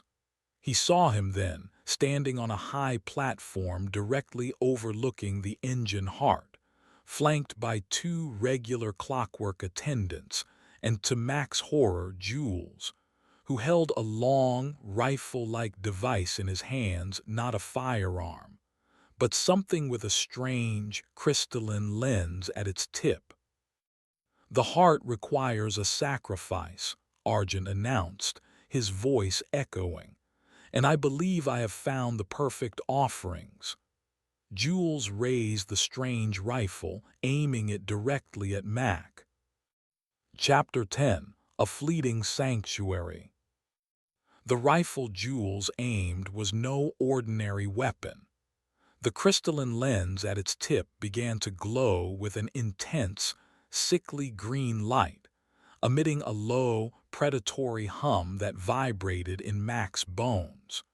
It felt like the air around them was compressing, charged with an unseen energy. "That device," Clara whispered, her eyes wide with a fear Mack hadn't seen in her before, "it doesn't kill, it unweaves." "Unweaves," Lyra breathed, horrified.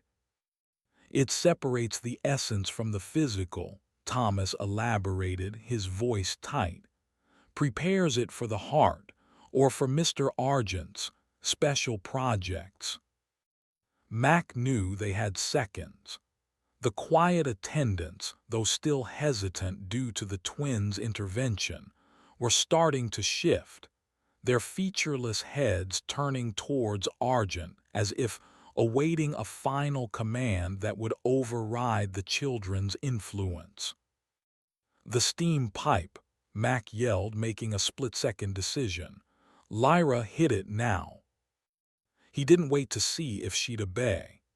He launched himself at the nearest quiet attendant, the one whose attack had been momentarily stalled by the twins. He had to create a diversion, buy Lyra time.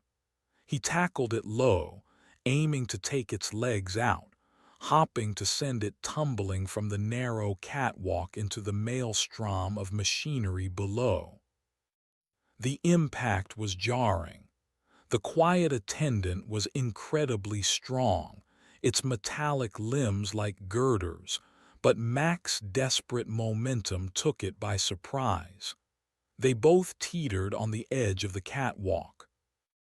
Meanwhile, Lyra, reacting instantly, grabbed a loose metal bar, perhaps a discarded tool from the catwalk floor, and swung it with all her might at the large, insulated steam pipe running beside them.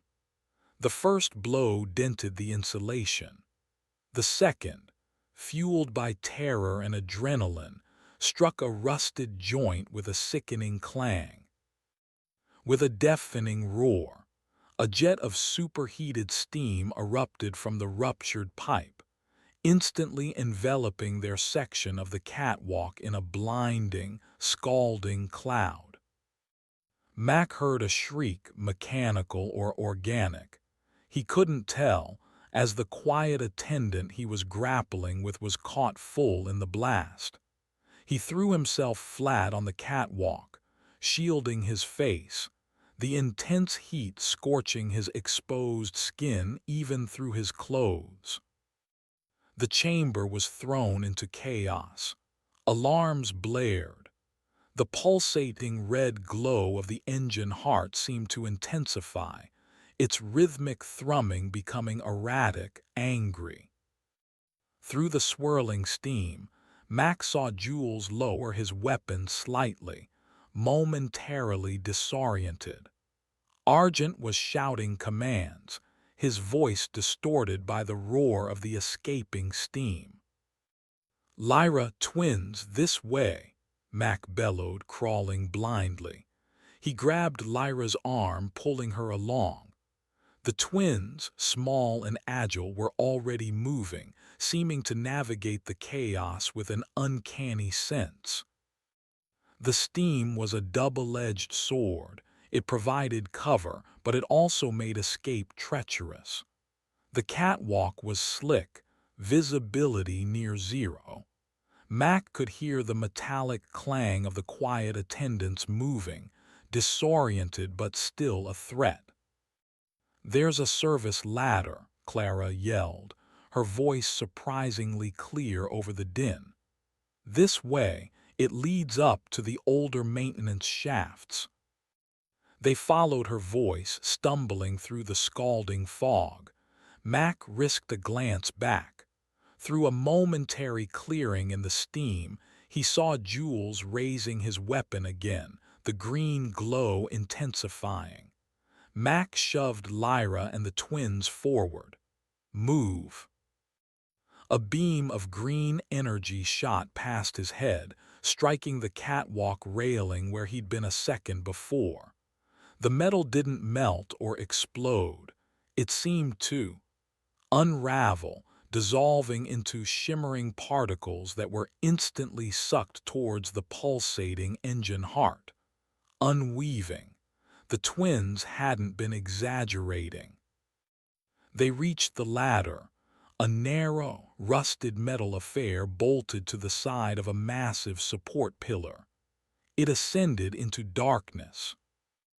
"Go, go, go," Mack urged.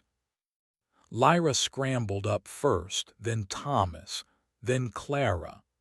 Mack went last, his muscles screaming in protest, his skin burning from the steam. He could hear the quiet attendants closing in below, their movements becoming more certain as the initial shock of the steam blast wore off. The ladder led to a dark, cramped maintenance shaft, barely wide enough to crawl through. It was blessedly cooler here, though the air was thick with ancient dust and the smell of decay. They crawled frantically, Mack bringing up the rear until Clara signaled a halt.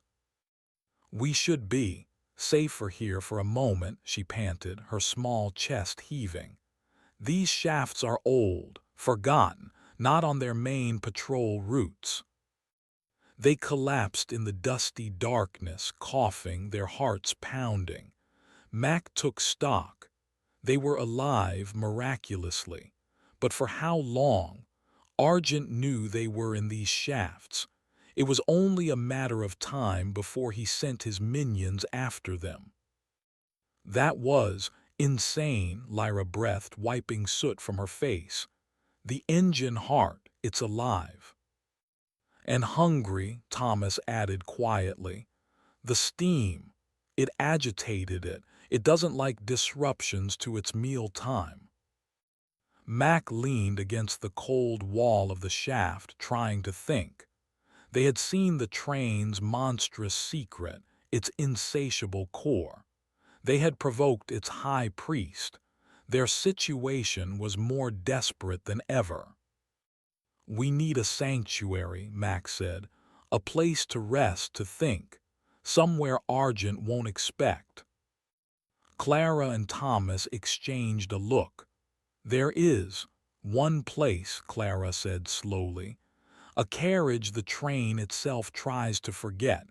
Mr. Argent avoids it. He says it's discordant, imperfect." "What kind of place?" Lyra asked, intrigued despite her exhaustion. "It was an experiment," Thomas explained. "Long ago, an attempt to create self-sustaining ecosystem within a single carriage before Mr. Argent refined his preservation techniques. It failed, Clara stated. Spectacularly, but it's still there, overgrown, wild. The attendants don't go in. The signals are confusing for them. An overgrown, failed experimental carriage. It sounded like a long shot, but it was better than cowering in a dusty shaft waiting for Argent's unweaving rifle. "Can you take us there?" Mack asked. The twins nodded in unison. "It's not far through these old ways," Clara said, "but we must be quiet. The train still listens." They set off again, crawling through the labyrinthine network of forgotten shafts. The journey was slow, arduous, the silence broken only by the distant thrum of the train and their own ragged breathing. Mack felt a sliver of hope, fragile but persistent. A place Argent avoided, a place the attendants feared. It might just be the sanctuary they needed, a place to catch their breath before plunging back into the nightmare. But he also knew, with a chilling certainty, that on the Eternity Express, no sanctuary could ever truly be permanent. The Curator and the monstrous heart he served would always be hunting. Chapter 11: The Verdant Tomb. The journey through the old maintenance shafts was a disorienting crawl through darkness and dust. The air grew progressively damper, carrying a strange, loamy scent that overpowered the usual metallic tang of the train's underbelly. The twins navigated the labyrinthine passages with an unnerving confidence, their small forms slipping through narrow gaps where Mack and Lyra struggled. Finally, Clara stopped before a section of the shaft wall that looked no different from any other, except for a faint, almost imperceptible seam. "Here," she whispered, running her fingers along the seam. With a soft click, a hidden panel disguised as solid metal swung inward, revealing not another dark shaft but a riot of green. A wave of humid, earthy air washed over them, thick with the scent of damp soil, decaying leaves, and 1,000 blooming, unseen flowers. Beyond the opening was a carriage unlike any they had encountered. It was a jungle. Vines, thick as a man's arm, snaked across the floor, walls, and ceiling, choking the remnants of what might once have been luxurious furnishings. Massive, broad-leafed plants, their foliage an impossible spectrum of greens, blues, and purples, pressed against the sealed windows, filtering the train's internal light into an eerie, subaquatic glow. Strange, bioluminescent fungi sprouted from rotting logs that might have once been tables or support beams, casting pools of ethereal blue and violet light. The air hummed with the buzz of unseen insects and the chirping of something else. "Welcome," Thomas said, a rare hint of something like wonder in his voice, "to the verdant tomb." Mack pushed aside a curtain of hanging moss and stepped through the opening, Lyra and the twins following. The hidden panel swung shut behind them, plunging them into the dim, humid chaos of the experimental carriage.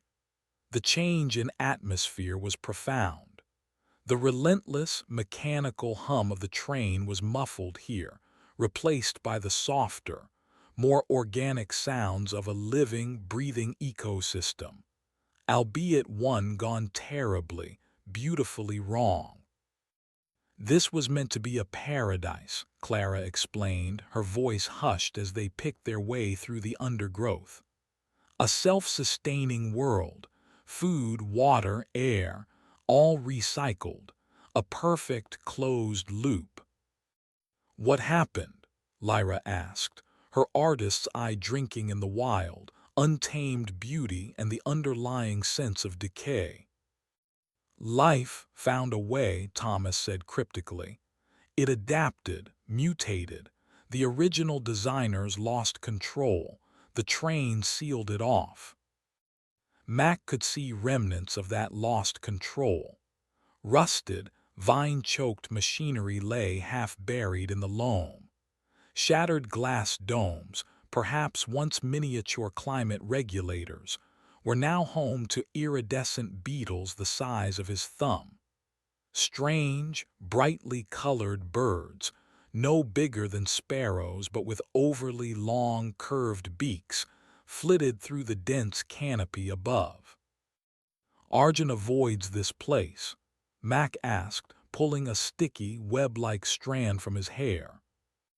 He calls it an affront to curated order, Clara said. He believes true beauty requires control, precision. This is chaos to him. And the attendants. Their sensors are overwhelmed here, Thomas explained. Too much conflicting organic data. They avoid it unless specifically commanded, and even then they move hesitantly. It was indeed a fleeting sanctuary.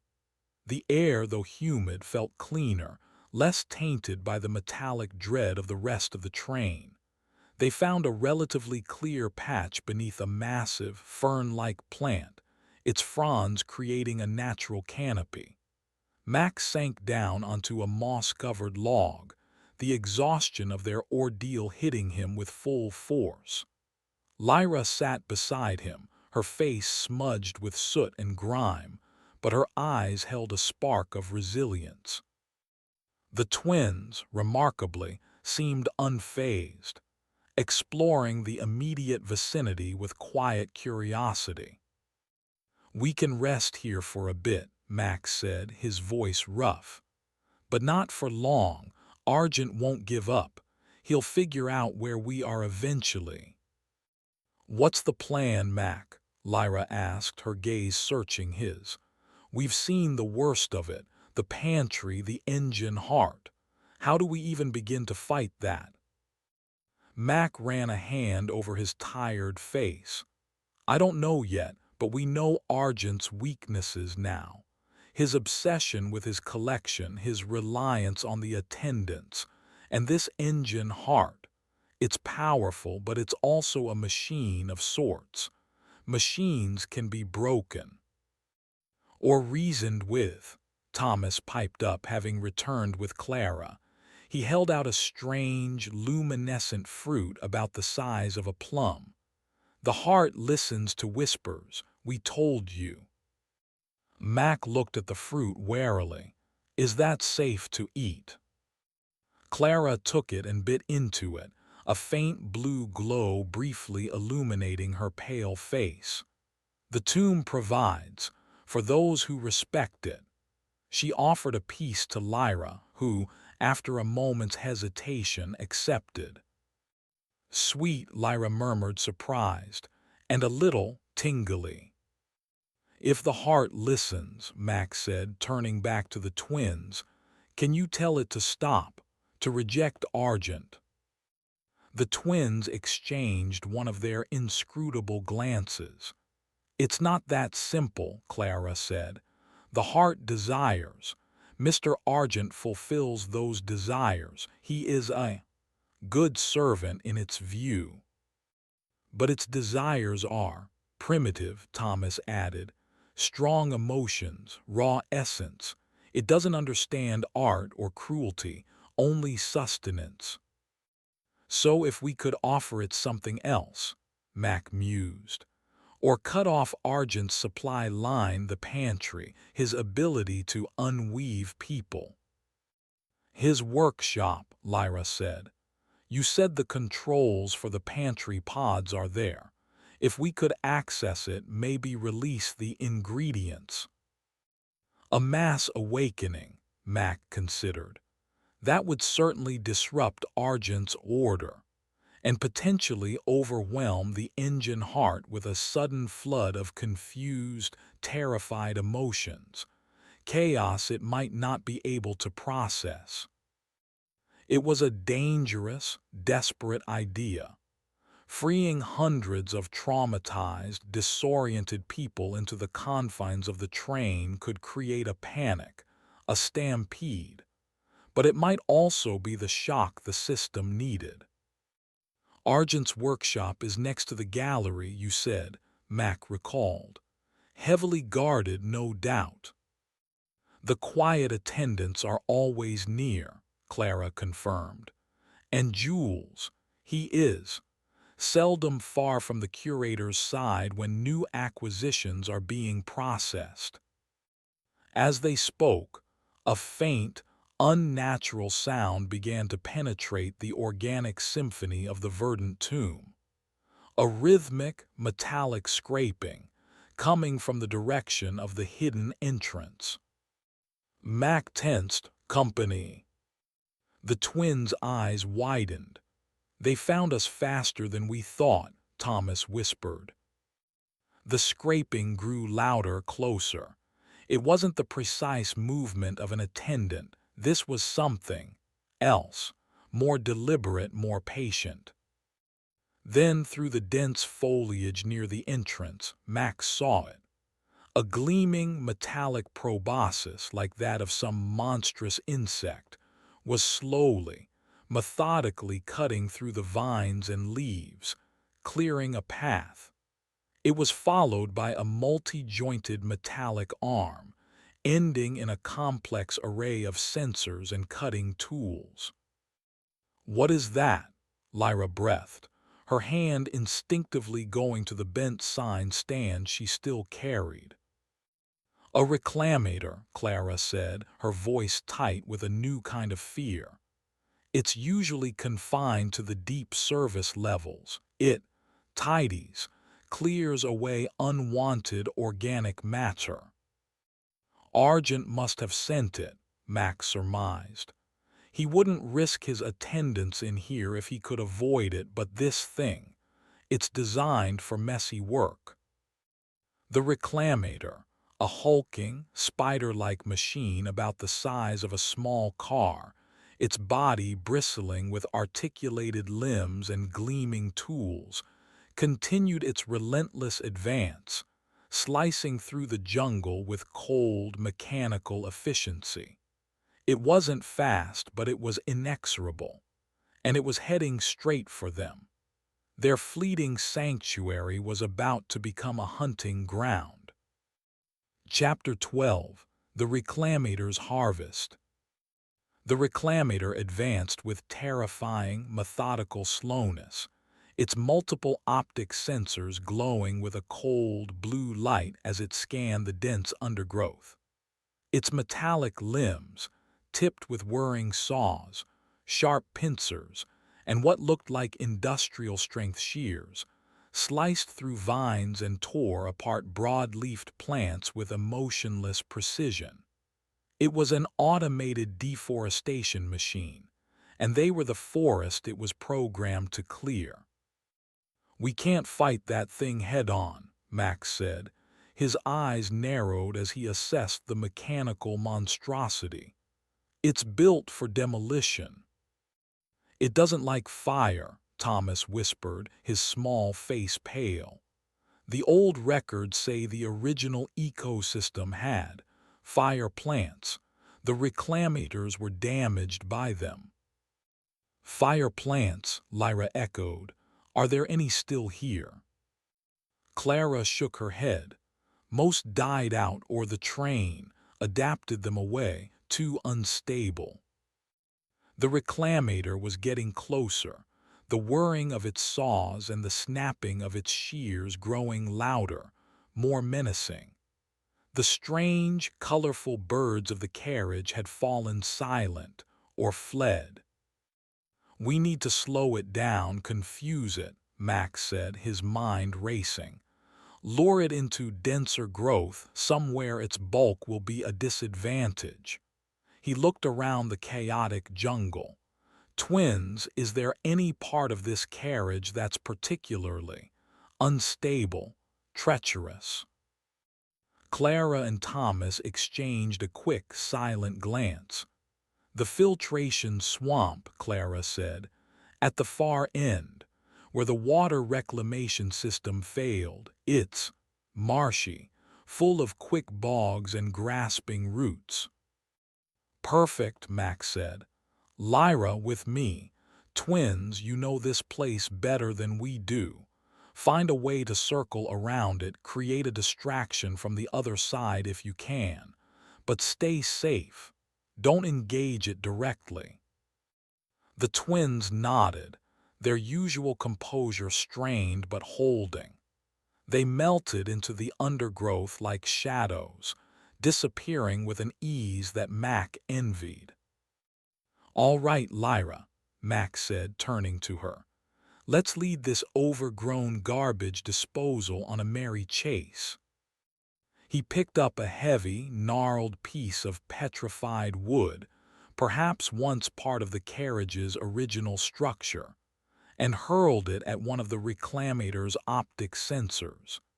It struck with a dull clang, doing no visible damage, but it got the machine's attention.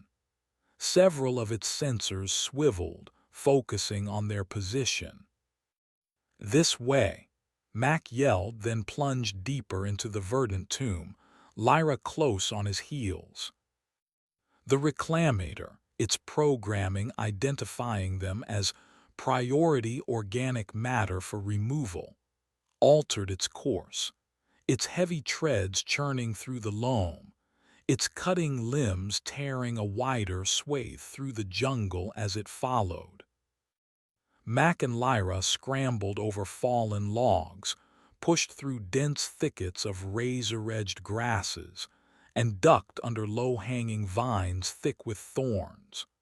The air was heavy, humid, making every breath an effort.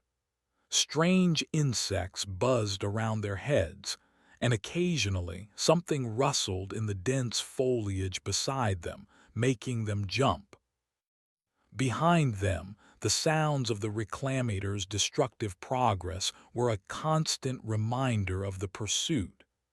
It was slower than a clockwork attendant, but it was relentless, and the sheer noise of its passage was unnerving.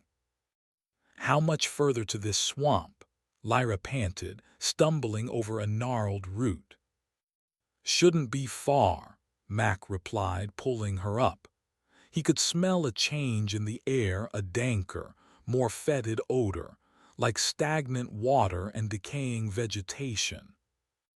They broke through a particularly dense wall of bamboo-like reeds and found themselves on the edge of what could only be the filtration swamp. It was a nightmarish landscape.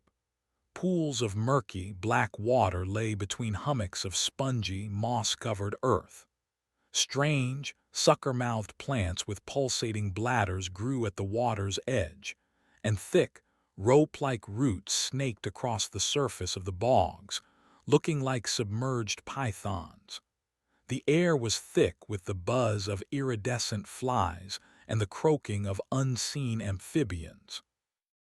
Charming, Lyra muttered, her nose wrinkled in disgust. The crashing sounds of the reclamator were drawing closer. We need to get across, Max said, eyeing the treacherous terrain. There, that series of hummocks looks like the most stable path. He tested the first hummock with his foot. It held, though the ground felt disturbingly soft. He moved to the next, then the next, Lyra following his exact path. It was slow, nerve-wracking progress. One wrong step could send them plunging into the black, fetid water or, worse, into one of the quick bogs. The reclamator burst through the reeds behind them, its optic sensors sweeping the swamp.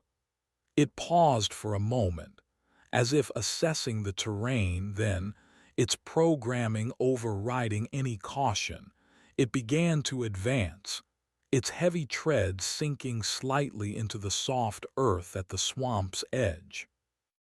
Suddenly, from the far side of the swamp came a high-pitched shriek, Clara's voice, followed by a chorus of loud, bird-like squawks. The Ingram twins. They were creating their distraction. The reclamator's sensors swiveled towards the sound. For a moment, it seemed confused, its internal processors trying to prioritize targets. "Now's our chance," Mack urged, quickening his pace across the treacherous hummocks. The reclamator, however, seemed to default back to its closest targets. It ignored the distant sounds and began to forge its way into the swamp, heading directly for them. Its heavy treads churned the murky water, and its cutting limbs thrashed, tearing apart the sucker-mouthed plants. It was making better progress than Mack had hoped. Its wide base and powerful treads seemed to distribute its weight effectively. They were halfway across when the reclamator reached a particularly wide stretch of open water. It plunged in, its lower half submerging, but its upper body and limbs remained operational. It was amphibious, or at least water-resistant. "Damn it," Mack cursed. Then something unexpected happened. As the reclamator moved through a patch of thick, dark mud, its treads began to spin uselessly. It lurched, then slowly began to sink. It had found one of the quick bogs. The machine thrashed, its limbs flailing, cutting great gouges in the surrounding bog, but this only seemed to make it sink faster. A thick, viscous mud began to creep up its metallic body. Its optic sensors blinked erratically. Mack and Lyra watched, frozen, as the monstrous machine fought a losing battle against the swamp. It let out a series of grating, mechanical groans, almost like cries of distress. One by one, its limbs ceased their frantic movements as the mud engulfed their joints. Its optic sensors flickered and died. With a final, gurgling sigh of displaced muck, the reclamator sank beneath the surface of the black, viscous bog, leaving only a few slowly bursting bubbles. Silence descended, broken only by the distant, fatting squawks of the twins' diversion and the buzzing of the swamp flies. Mack let out a shaky breath. "Well," he said, "that takes care of that." Lyra looked pale but relieved. "Never thought I'd be grateful for a killer swamp." They carefully made their way to the other side, where the ground felt marginally more solid. The Ingram twins emerged from the undergrowth, their faces smudged but their expressions triumphant. "It didn't like the sticky mud," Thomas said with satisfaction. "The tomb protects those who respect its quirks," Clara added. Their sanctuary for now was secure again, but Mack knew this was only a temporary reprieve. Argent had other tools, other methods, and he would be furious. The destruction of the weeping soprano, the disruption in the engine heart chamber, and now the loss of his reclamator. Argent was not a being who tolerated failure or defiance. "We need to move on Argent's workshop," Max said, his voice hard. "Now, while he's off balance, we need to free those people in the pantry. It's our best, maybe our only, chance to cause enough chaos to break his control and maybe even overload that damned engine heart." The thought was terrifying. Unleashing hundreds of confused, terrified souls into the confined nightmare of the train was a monumental risk. But doing nothing, waiting for Argent to pick them off one by one, was a certainty of a far worse fate.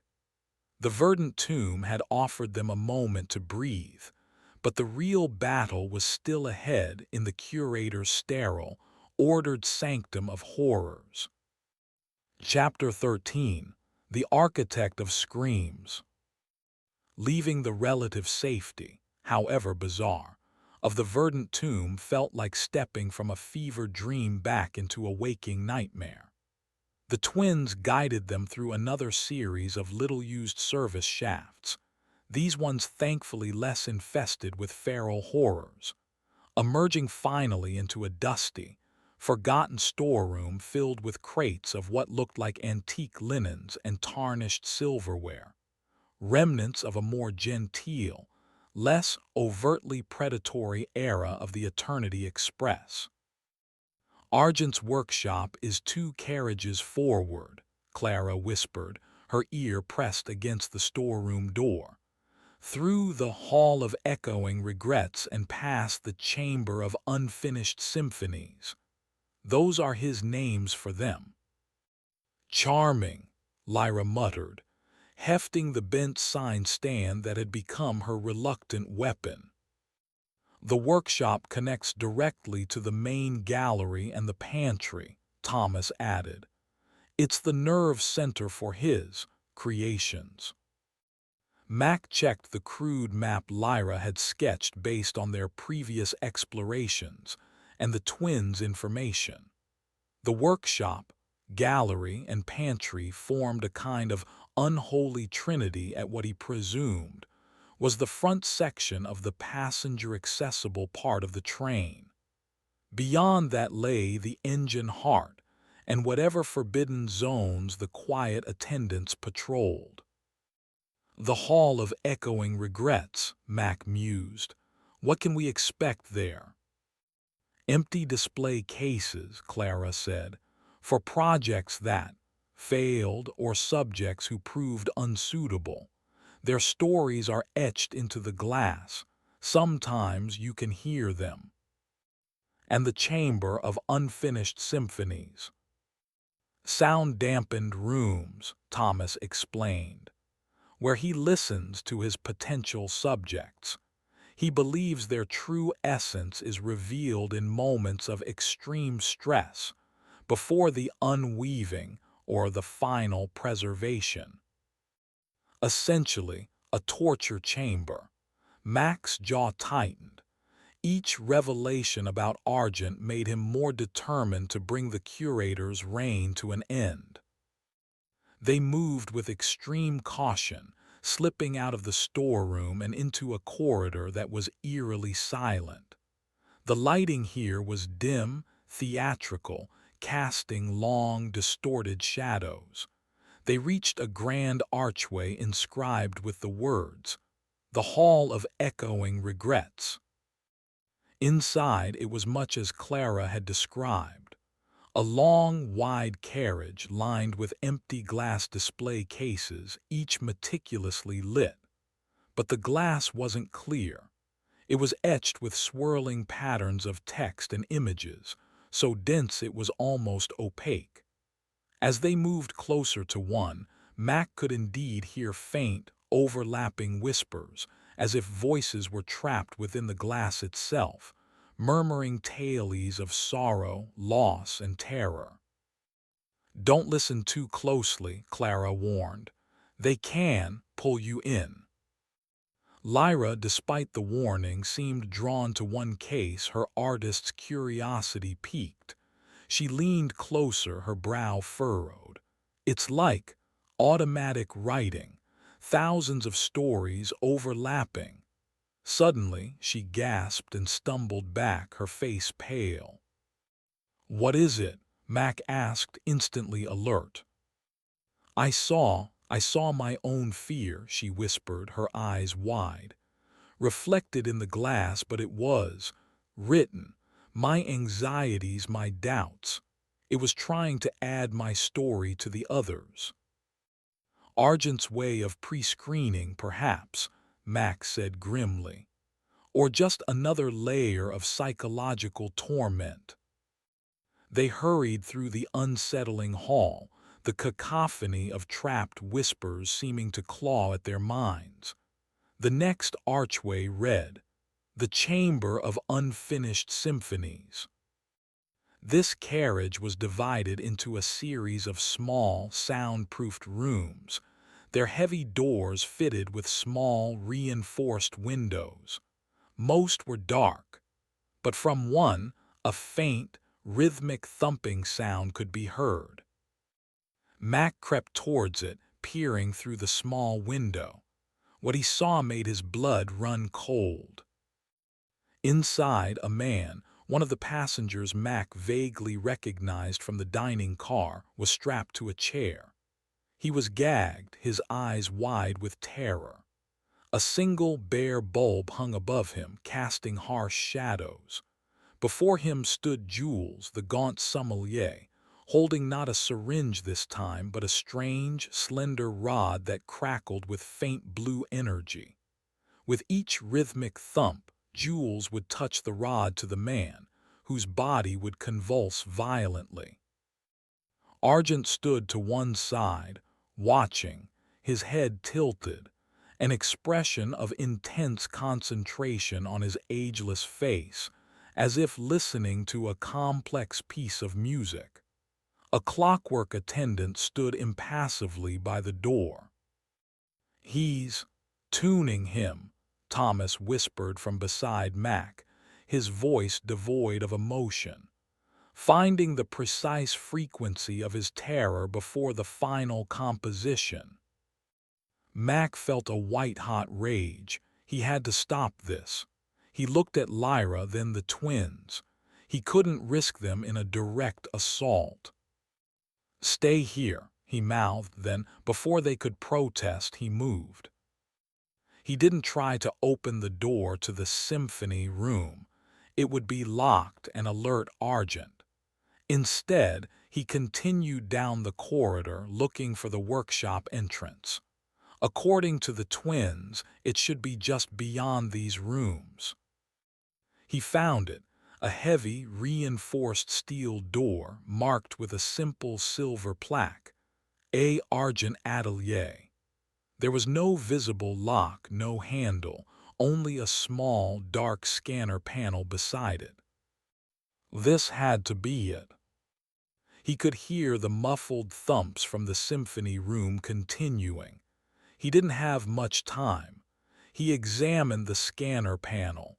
It looked like it might respond to a palm print or perhaps a specific biosignature. Argent, undoubtedly. He needed a distraction, a big one. He looked back towards the symphony room. The clockwork attendant stood just outside the door. If he could take it out quickly, silently. He spotted a heavy fire extinguisher mounted on the wall a little way down the corridor. It wasn't ideal, but it was solid. He carefully lifted it from its bracket. Taking a deep breath, he moved with swift, silent purpose towards the attendant. It didn't react until he was almost upon it. He swung the heavy extinguisher in a wide arc, aiming for its head. The impact was brutal, a sickening crunch of metal and porcelain. The attendant's head snapped to the side at an unnatural angle, its optical sensors flickering out. It staggered, then crashed to the floor with a clatter of gears and servos. The thumping from inside the symphony room stopped abruptly. Mack didn't hesitate. He knew Argent and Jules would be alerted. He sprinted to the atelier door. He had no idea how to get past the scanner, but he had to try something. He slammed the base of the fire extinguisher against the panel. Nothing. He hit it again, harder. Sparks flew, but the door remained sealed. The door to the symphony room burst open. Argent stood there, his face a mask of cold fury. Jules was beside him, the crackling energy rod held ready. "You are becoming exceedingly tiresome, Sergeant Riley," Argent hissed. and remarkably destructive. First my gallery, then my reclamator, and now my attendant. You have a distinct lack of appreciation for fine craftsmanship. Your craftsmanship ends today, Argent, Mack growled, hefting the extinguisher. Brave words, Argent sneered. Jules, subdue him, and try not to damage the raw material too much this time. His defiance has a certain texture I wish to preserve. Jules advanced, the energy rod humming. Mack braced himself. This was going to be brutal. But then from down the corridor came a shout. Argent, over here, you monster! It was Lyra. She stood at the entrance to the Hall of Echoing Regrets, the bent sign stand held like a spear. The Ingram twins were beside her, their small faces surprisingly fierce. Argent turned, a flicker of annoyance crossing his features. Ah, the supporting cast, how predictable. Leave him alone, Lyra yelled and charged. It was a foolhardy, desperate move, but it was the distraction Mack needed. As Argent and Jules turned their attention to Lyra and the twins, Mack slammed the fire extinguisher against the scanner panel with every ounce of his strength. This time, there was a sharp crack, a shower of sparks, and the panel went dark. He heard a click from the door mechanism. He dropped the extinguisher and threw his shoulder against the heavy steel door. It groaned, then gave way, opening into the sterile, brightly lit interior of Argent's workshop. He didn't spare a glance behind him. He could hear Lyra shouting, the crackle of Jules's energy rod and Argent's cold, commanding voice. He prayed Lyra and the twins could hold them off, even for a few minutes. He was in. He was in the architect of Scream's private sanctum. Now he had to find a way to tear it all down. Chapter 14. The Cacophony of Liberation. Argent's workshop was a stark contrast to the opulent gloom of the rest of his domain. It was a sterile, white laboratory, gleaming with stainless steel and glass. Intricate machinery hummed softly. Display screens glowed with complex schematics and physiological data, and a faint, antiseptic smell hung in the air. Along one wall were rows of computer terminals, presumably the controls for the pantry pods and the gallery's environmental systems. Along another, glass cabinets displayed an array of surgical tools, chemical vials, and strange, crystalline devices Mack didn't recognize. At the center of the room, a large, adjustable operating table stood empty, bathed in the harsh glare of an articulated examination lamp. This was where the art was finalized.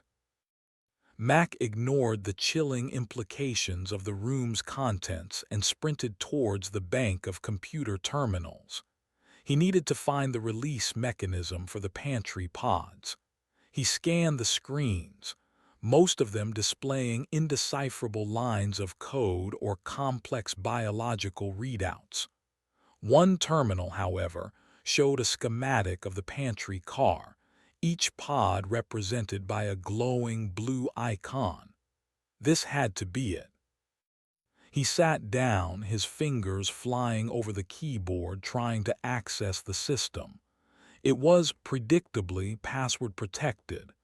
He tried a few obvious guesses: Argent, Curator, Eternity Express, with no success. Behind him, he could hear the sounds of the struggle in the corridor growing more intense. Lyra's defiant shouts, the twins' surprisingly sharp commands, which seemed to have some disruptive effect on Jules, if the frustrated snarls Mack heard were any indication, and the crackle of the energy rod. He didn't have much time. He looked around the workshop frantically. There had to be a clue, a written password, something. His eyes fell on a small, leather-bound journal lying on a pristine workbench beside a tray of exquisitely crafted, disturbingly sharp tools. Argent's journal. He snatched it up. The handwriting inside was elegant, precise. It was filled with notes on his acquisitions, detailed observations on their emotional states, sketches of potential compositions. It was the diary of a profoundly narcissistic madman, but tucked into a flap at the back was a small, laminated card. On it, a single word, harmony in stasis. Mack lunged back to the terminal, typing in the password. Access granted. A complex control interface filled the screen. Dozens of options, sliders, and toggles. He scanned for anything resembling emergency release or mass awakening. He found a subroutine labeled System Reset Sequence Theta. Beneath it, in smaller text, warning, initiate CASCADING pod disengagement. Unpredictable system-wide REPERCUSSIONS. Unpredictable repercussions. That sounded promising. He hesitated for only a heartbeat. Then he clicked Initiate. A confirmation window popped up. Are you sure? This action is irreversible and may compromise all preserved subjects. Compromise them or free them. He slammed the confirm button. On the screen, the blue icons representing the pantry pods began to flash red, one by one, in a rapidly accelerating sequence. A low, guttural alarm began to sound throughout the workshop, quickly spreading to the rest off train. He had done it, or at least started it. The door to the workshop burst open.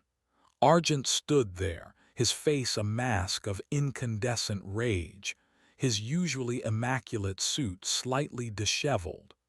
Jules was nowhere to be seen, but Lyra and the Ingram twins were being frog-marched in by two hulking, quiet attendants, the kind Mack had encountered in the engine heart chamber. Lyra looked battered but defiant.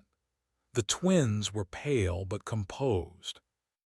You insignificant microbe," Argent shrieked, his cultured veneer utterly shattered. "What have you done?" "Given your collection a wake-up call," Mack retorted, rising from the terminal. Argent stared at the flashing red icons on the screen, his eyes wide with disbelief and fury. The stasis fields, collapsing. My ingredients. You've ruined decades of careful cultivation. The train began to shudder violently. The lights flickered, and the guttural alarm from the engine heart chamber joined the cacophony, louder now, more desperate. "The heart is distressed," Clara said, a hint of awe in her voice. "Too many voices all at once." Indeed, a new sound was beginning to permeate the train, a rising murmur of confused shouts, cries, and screams. The passengers in the pantry pods were waking up, hundreds of them, simultaneously. Argent looked like a man watching his entire world crumble. "No, this cannot be." "It's over, Argent," Mack said, stepping forward. "Your gallery of horrors is closed." "Over?" Argent laughed, a high-pitched, unhinged sound. "It is never over, Sergeant. The train is eternal, the heart will feast, and I will rebuild." He lunged, not at Mack, but at a control panel on the wall, slamming his palm onto a large red button. If I cannot have my collection, then no one will. System purge. Sterilize the forward carriages. What does that mean? Lyra cried. He's going to vent the pantry and the gallery into the void, Thomas gasped, or ignite the reserve fuel. The quiet attendants holding Lyra and the twins tensed, their featureless heads tilting as if receiving new, conflicting orders. The train bucked again, more violently this time, throwing them all off balance. Warning lights flashed everywhere. Max saw his chance. He charged Argent, tackling him away from the purge control panel. They crashed to the floor, Argent screaming in incoherent rage, his nails clawing at Mac's face. The quiet attendants seemed momentarily confused by Argent's erratic behavior and the train's violent lurching. Lyra seized the opportunity, stomping hard on the foot of one attendant, then driving her elbow into its midsection. It stumbled, its grip loosening. She broke free. The Ingram twins, with surprising agility, slipped from the grasp of the other attendant, which seemed more focused on the flashing warning lights and the shuddering of the train than on its small captives.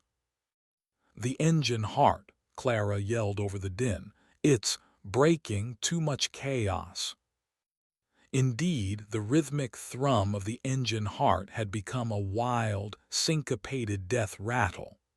Explosions, muffled but powerful, echoed from the direction of the train's core. Argent, thrashing beneath Mack, shrieked, "My heart, my beautiful, hungry heart, what are you doing to it?" "Giving it indigestion," Mack grunted, struggling to pin Argent down. The workshop door slid open and Jules staggered in, his usually pale face now ashen, his clothes torn. He held the unweaving rifle, but it was sputtering, its green glow flickering erratically. "Master, the core. It's unstable. The conduits are overloading." Before Argent could respond, a massive explosion rocked the train, throwing them all sideways. The lights went out, plunging them into emergency red strobes. The floor tilted sharply. Mack lost his grip on Argent. He scrambled to his feet, grabbing Lyra's arm. "We have to get out of here. The whole front section could go." Through the workshop's reinforced window, they could see absolute chaos erupting in the passenger carriages further back. People, dazed and terrified, the newly awakened from the pantry, were stumbling through the corridors, some screaming, some attacking the clockwork attendants, who seemed to be malfunctioning, their movements jerky and uncoordinated. The train was tearing itself apart. Argent, dazed, was trying to crawl towards the purge controls. Jules, looking utterly lost, dropped the unweaving rifle, which clattered to the floor, its light dying completely. "Mack, the escape pods," Lyra shouted, pointing to a panel near the workshop door that read emergency egress, curatorial staff only. If this is Argent's private workshop, he must have a way out. It was a long shot, but it was their only hope. The train was groaning, the sound of tearing metal all around them. Mack lunged for the panel, Lyra beside him. It required a handprint. Argent. He looked back. Argent was on his knees, staring blankly at the chaos on a flickering monitor, muttering about his lost beauty. He seemed broken. Mack grabbed Argent's arm, dragging the dazed curator towards the panel. "Open it, Argent, or we all die here." Argent didn't respond, his eyes vacant. Mack slammed Argent's hand onto the scanner. For a moment, nothing. Then, with a hiss of hydraulics, a section of the workshop wall slid open, revealing a small, cramped compartment with 2 seats and a single, ominous lever. An escape pod. "Get in," Mack yelled at Lyra and the twins. Lyra hesitated, looking back at the chaos. What about the others, the people waking up? "We can't help them if we're dead," Mack urged. "This whole section is coming apart." Reluctantly, Lyra climbed in, pulling the twins after her. Mack was about to follow when Jules, galvanized by some last vestige of loyalty or madness, lunged at him, shrieking, "For the master! For the collection!" Mack sidestepped Jules's clumsy attack, and the gaunt sommelier stumbled past him, crashing into a bank of sparking machinery. Mack jumped into the pod, slamming his hand on the door control.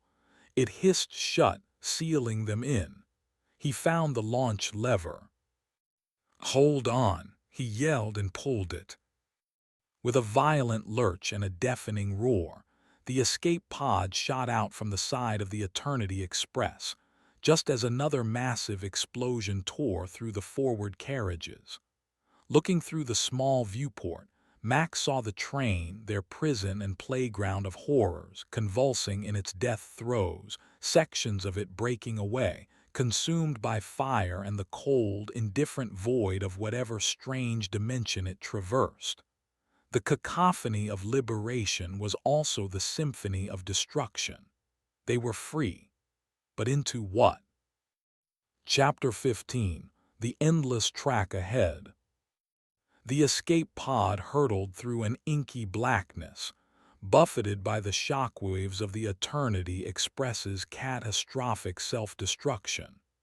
Through the small viewport, Mack, Lyra, and the Ingram twins watched in stunned silence as the monstrous train, once a symbol of endless, inescapable horror, was reduced to a chain of fiery, disintegrating wreckage.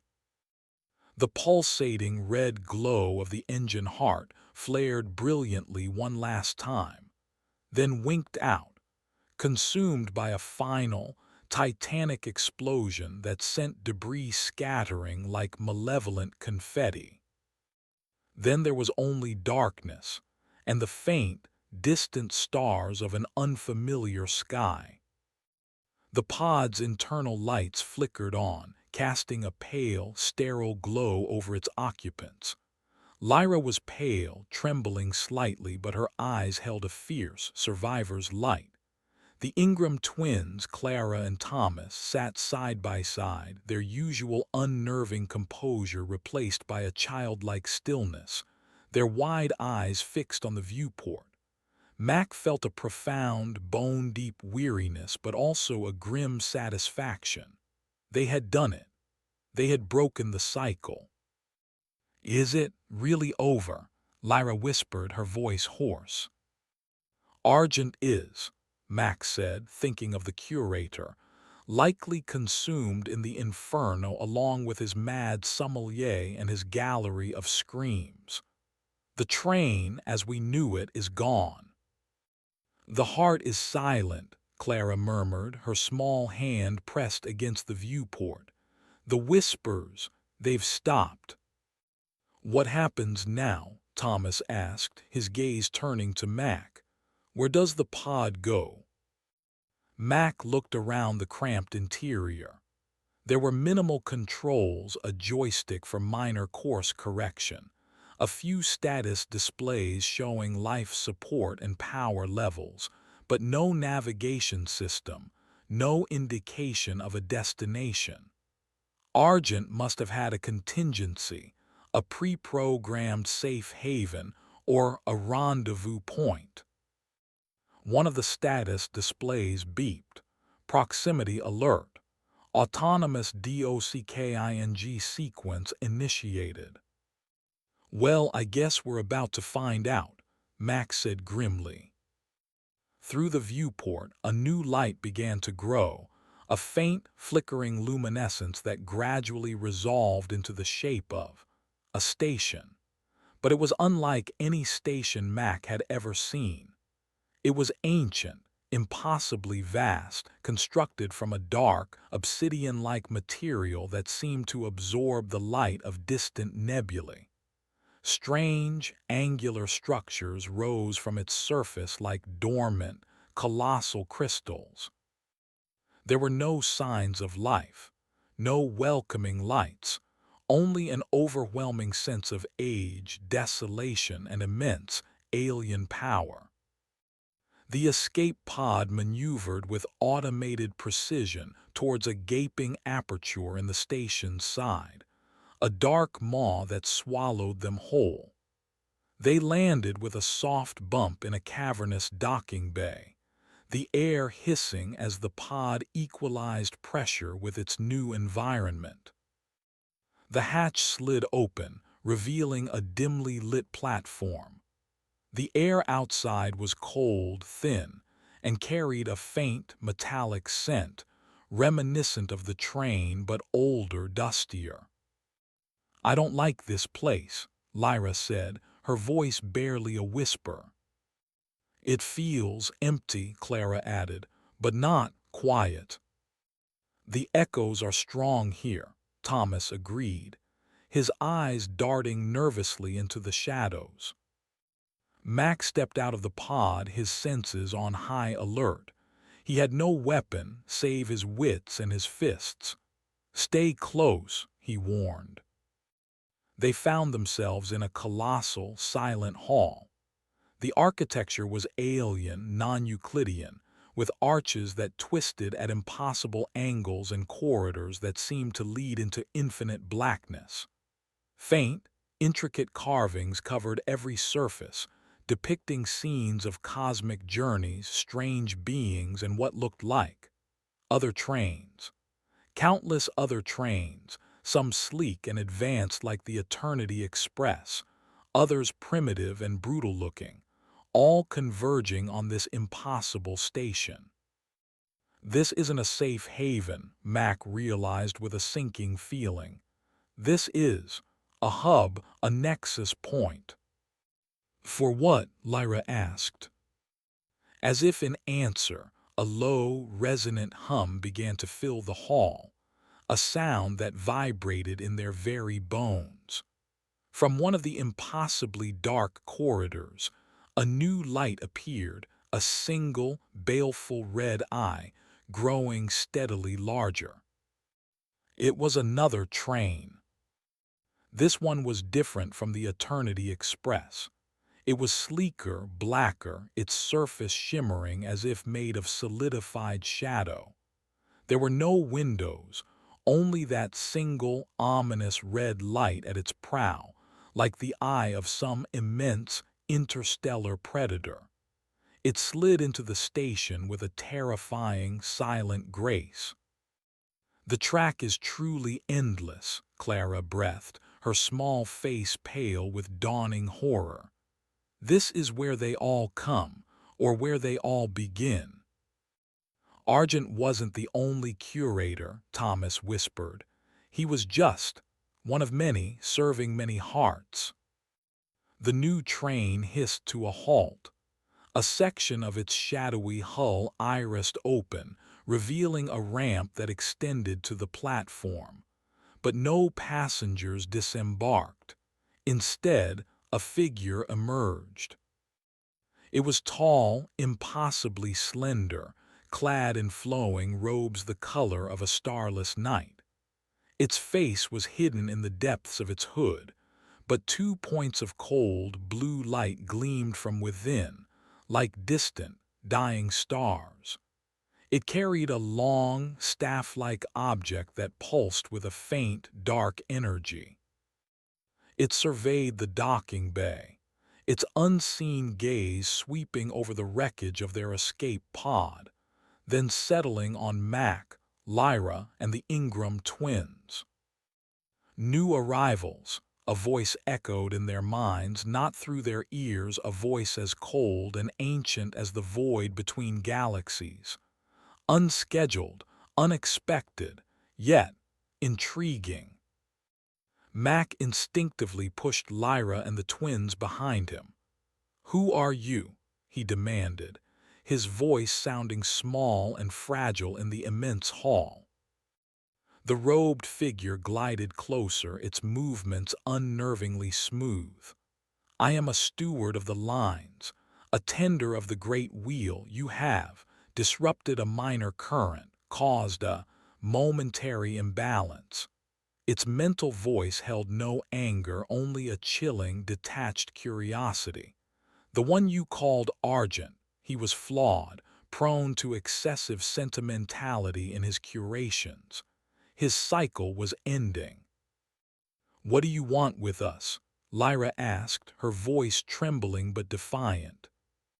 "The lines require balance," the steward's mental voice replied. "Disruptions must be reintegrated. You possess a rare resonance, a capacity for significant emotional output." Its hidden gaze seemed to linger on them. "The potential for new stories, new songs for the hearts." Mack felt a cold dread grip him. They hadn't escaped. They had merely traded one prison for another, one mad conductor for a cosmic entity of unimaginable power and inscrutable purpose. The steward raised its staff. "Your journey on the Eternity Express has concluded, but the Grand Terminus offers many new departures, and the lines are always hungry for new passengers." From the shadowy depths of the newly arrived train, other figures began to emerge, tall, silent, robed like the steward, their faces lost in shadow, their intent unmistakable. Mack looked at Lyra, at the terrified but resolute faces of the Ingram twins.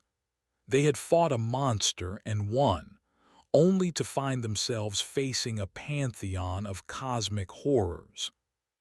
But they were still breathing, still defiant. The track ahead was indeed endless, and their story, it seemed, was far from over.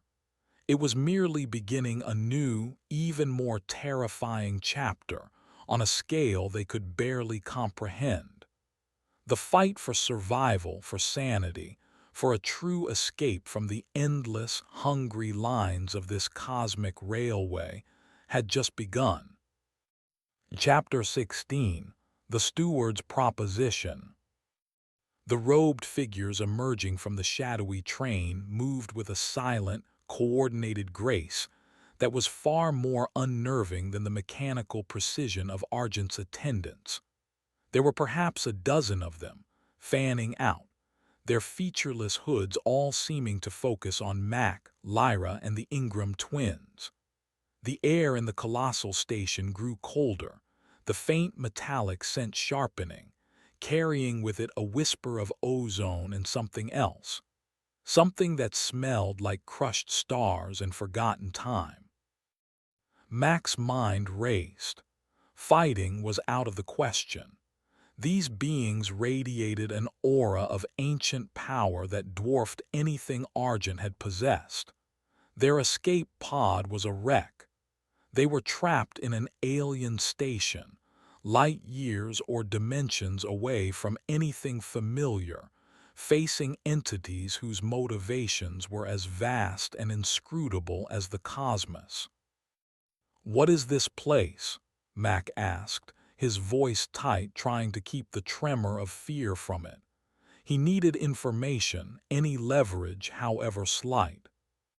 "This," the lead steward's mental voice intoned, echoing in their skulls, "is the Grand Terminus, the nexus of 1,000 lines, the silent heart from which all journeys begin and to which all eventually return. You are privileged to behold it. Privileged. Mack felt a bitter laugh rise in his throat. You said Argent was flawed, Lyra interjected, her voice surprisingly steady despite the terror that Mack knew must be gripping her. Are you his replacement or his superior? A ripple of something that might have been amusement or perhaps just cosmic indifference emanated from the lead steward. Such linear concepts. Argent was a localized manifestation, a temporary caretaker of a minor spur line. His function was aesthetic containment. He failed to adapt. The lines correct such imbalances. And you, Mack pressed, what's your function? We are stewards, the mental voice replied. We maintain the flow.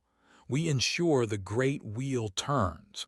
We harvest the resonance that powers the transits, that soothes the slumbering entities between the rails.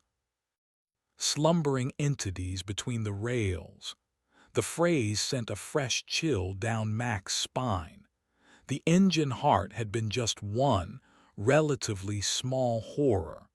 What other, vaster things lurked in the darkness this cosmic railway traversed? And you see us as resonance, Lyra asked, a note of defiance creeping into her voice. More fuel for your endless journeys. Your emotional spectra are potent, the steward conceded. The fear, the desperation, the fleeting hope, the violent defiance you exhibited in the deconstruction of Spur Line 734, the Eternity Express as you knew it, it created a significant echo throughout the proximal network.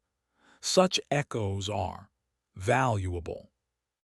The other robed figures had now formed a loose circle around them, cutting off any thought of escape, had there even been anywhere to escape to. Their silence was more terrifying than any overt threat. So what now? Mack asked, bracing himself. Do you put us on another one of your horror trains? Turn us into another curator's art project? The patterns of localized curators are often inefficient, the steward's mental voice mused. Crude. Argent's methods were particularly baroque. There are more direct paths to resonance extraction. The implication was horrifying. Argent, for all his monstrous cruelty, had at least maintained a pretense of aestheticism. These stewards sounded purely utilitarian, their purpose cosmic in scale, their methods likely far more terrifyingly efficient. However, the steward continued, its unseen gaze seeming to focus intently on the Ingram twins who huddled closer to Lyra, your arrival is anomalous, unpredicted. Such deviations can sometimes introduce novel patterns, opportunities for recalibration. Clara and Thomas looked up, their pale faces showing a flicker of something Mack couldn't decipher. Fear, yes, but also a strange, wary curiosity. The small ones, the steward's voice resonated, they carry an old song, a whisper of the before lines. Their resonance is different, not just fuel but perhaps a key. What do you mean? Mack demanded, stepping slightly in front of the twins. Leave them out of this. Their inherent connection to the deeper currents, the subtle frequencies of the interstitial void is unusual for such recent manifestations, the steward stated, ignoring Mack's protective stance. It allowed them to briefly influence the lesser servitors of the engine heart. It allowed them to navigate the forgotten pathways of the spur line. Such abilities are noteworthy. The steward paused, if such a being could be said to pause. The silence in the vast hall stretched, filled only with the distant, almost subaudible hum of the Grand Terminus. "We offer a divergence," the steward finally intoned. "A choice of sorts, though all choices ultimately lead back to the lines." "What choice?" Lyra asked, her voice tight. "The lines are in constant flux," the steward explained. "Spur lines decay. New routes are forged. Some require specialized navigators, beings attuned to the chaotic energies capable of charting paths through an unstable reality." It gestured with a slender, robed arm towards the Ingram twins. "The small ones possess the nascent gift. With guidance, they could become navigators of the unseen paths." "And what happens if they refuse?" Mack asked, his hand instinctively clenching into a fist. "Refusal is merely another pattern," the steward replied, its mental voice devoid of inflection. "The lines will accommodate. Your combined resonance will be harvested, processed, and redistributed. A brief, intense flare, then silence. Your matter will be unstitched and woven back into the fabric of the terminus. A death sentence, delivered with cosmic indifference." "And what about us?" Lyra asked, indicating herself and Mack. "If they agree to become your navigators?" "Navigators require anchors," the steward stated, "tethers to the fleeting realities they traverse, beings whose emotional resonance can serve as beacons in the void, whose life force can shield them from the harsher currents." Its unseen gaze fell upon Mack and Lyra. "You have demonstrated resilience, a capacity for potent emotional generation. You would serve as their initial guardians, their living conduits." Guardians, conduits. Mack didn't like the sound of either. It sounded like a different kind of servitude, a slower form of consumption. But it also sounded like survival for now. "And if they succeed," Mack pressed, "if they become these navigators, what then?" The steward tilted its hooded head. "Success is continued function. They would chart new lines, maintain old ones. They would journey endlessly, ensuring the great wheel turns. Their existence would be purposeful. Endless journeys. It always came back to endless journeys." Mack looked at Clara and Thomas. Their small faces were pale, their eyes wide, but they weren't cowering. They were listening intently, absorbing the steward's terrifying proposition. "We would see the stars," Clara whispered, her voice barely audible, yet it seemed to echo in the vast hall. "You would see wonders and horrors beyond your current comprehension," the steward's mental voice confirmed. "You would touch the fabric of creation and uncreation." "And we wouldn't be exhibits?" Thomas asked, his gaze flicking towards Mack and Lyra, then back to the steward. "Your forms would remain your own for as long as they served their function," the steward replied. "Your essence, however, would be woven into the lines. You would become part of the greater pattern." Lyra looked at Mack, her eyes filled with a mixture of terror and a desperate, flickering hope. This wasn't freedom. It was a different cage, perhaps vaster, perhaps more subtly terrifying, but a cage nonetheless. Yet it was a chance to live, to protect the twins, to perhaps find another way, another weakness in this new, grander system of horrors. Before Mack or Lyra could speak, Clara stepped forward, her small form surprisingly resolute. Thomas joined her, his hand finding hers. "If we do this," Clara said, her voice small but clear, addressing the towering steward, "will you teach us the true names of the whispers between the stars?" The steward seemed to consider this. Knowledge is a current like any other. It flows to those who can navigate it.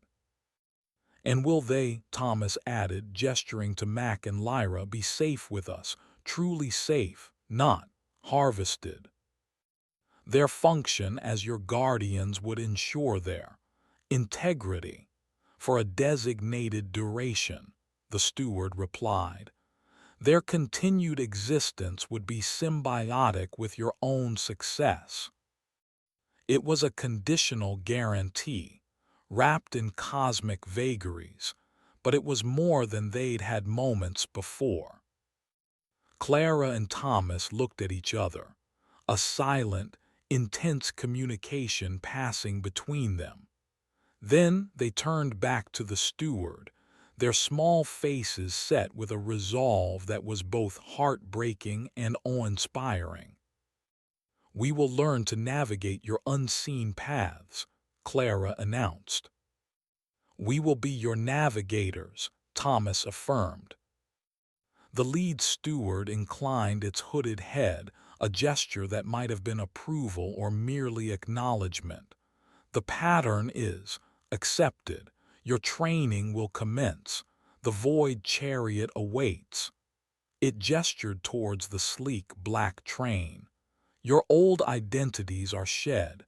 You are now initiates of the Grand Terminus." Mack felt a profound sense of dread, but also a strange, reluctant admiration for the courage of these two small children, willingly stepping into an unknown, terrifying destiny to save not only themselves, but perhaps him and Lyra as well. Their fight was not over. It had merely changed scale, from the claustrophobic horrors of a single train to the cosmic dread of an infinite railway. The endless track ahead was now a path chosen, however desperately, and they would face its terrors together. Chapter 17. The First Lesson of the Void Chariot. The interior of the Void Chariot was as alien and unsettling as its exterior. There were no plush seats, no opulent dining cars, no pretense of human comfort. Instead, the carriage they were led into was a vast, spherical chamber, its walls a seamless, obsidian-like material that pulsed with a faint, internal light, like captured starlight. Strange, crystalline structures grew from the floor and ceiling, humming with a low, resonant frequency. At the center of the chamber, a large, multifaceted crystal floated, slowly rotating, casting complex, shifting patterns of light across the walls. The lead steward, who had introduced itself mentally only as Unit 73 of the primary cadre, gestured towards the floating crystal. "This is your initial focus, the ori of transitory paths. It maps the shallow currents, the echoes of recently collapsed or newly forming realities." Mack, Lyra, and the Ingram twins stood uncertainly, dwarfed by the scale and alienness of the chamber. The other robed stewards had remained outside, silent sentinels. "Your training, Navigator's Initiate," Unit 73's mental voice addressed Clara and Thomas, "begins with observation. You will learn to discern the true currents from the phantom echoes, the stable lines from the decaying threads." Clara and Thomas approached the floating crystal cautiously, their small faces upturned, their eyes reflecting its shifting light. "What about us?" Mack asked, his voice gruff. "What's our training?"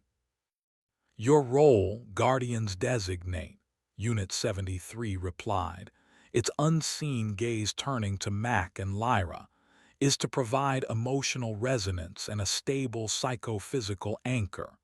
Your presence here will attune the Ori to the frequencies of your particular species subset reality. You will also learn to shield the navigators from psychic turbulence during their more intensive immersions." "So we're batteries and bodyguards," Lyra said, a touch of her old defiance returning.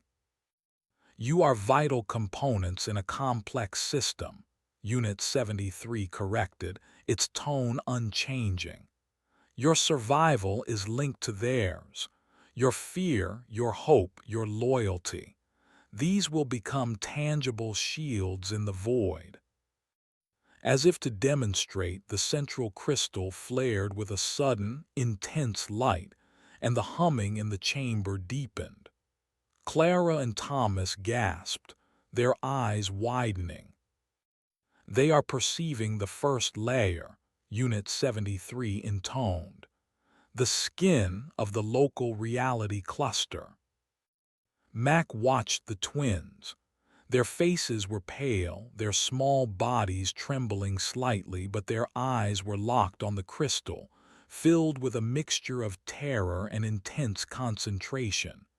He felt a surge of protectiveness, mixed with a profound helplessness. He could fight Argent's physical horrors, but this was a battle of minds, of cosmic forces he couldn't comprehend. Suddenly Clara cried out, a small, sharp sound of pain, and stumbled back, her hands flying to her temples. Thomas swayed, his face contorting. "What's happening?" Mack demanded, moving towards them. "Psychic feedback," Unit 73 stated calmly. "A common initial reaction. The raw data stream can be overwhelming. Guardians, focus your emotional energies. Project stability. Create a buffer." "How the hell do we do that?" Lyra snapped. "Will it?" Unit 73 replied. "Your species is surprisingly adept at manipulating its own neurochemistry through focused intent. Visualize a calm space. Project protective empathy towards the navigators." Mack and Lyra exchanged a desperate look. It sounded like New Age nonsense, but faced with the twins' obvious distress, they had to try. Mack closed his eyes, trying to push away his own fear and confusion, focusing instead on a desperate paternal urge to protect Clara and Thomas. He pictured a shield, a warm light, anything. Lyra beside him was doing the same, her brow furrowed in concentration. Slowly, miraculously, the twins' trembling seemed to lessen. Clara lowered her hands, her breathing still ragged but more controlled. Thomas straightened, his gaze still fixed on the crystal, but the pain on his face had eased. "The interference is less," Clara whispered. "The Guardians are learning," Unit 73 observed, a hint of something almost like approval in its mental voice. "Adequate for now." The crystal's light softened, the patterns shifting, becoming less chaotic. "You have stabilized the immediate field," Unit 73 continued. "Now, navigators, observe the larger flows. Identify the primary resonance signature of your origin point, the remnants of spur line 734. Clara and Thomas turned back to the Ori, their small faces now set with a new determination. They pointed, their fingers tracing invisible lines in the air, occasionally murmuring to each other in a low, private language that Mack and Lyra couldn't understand.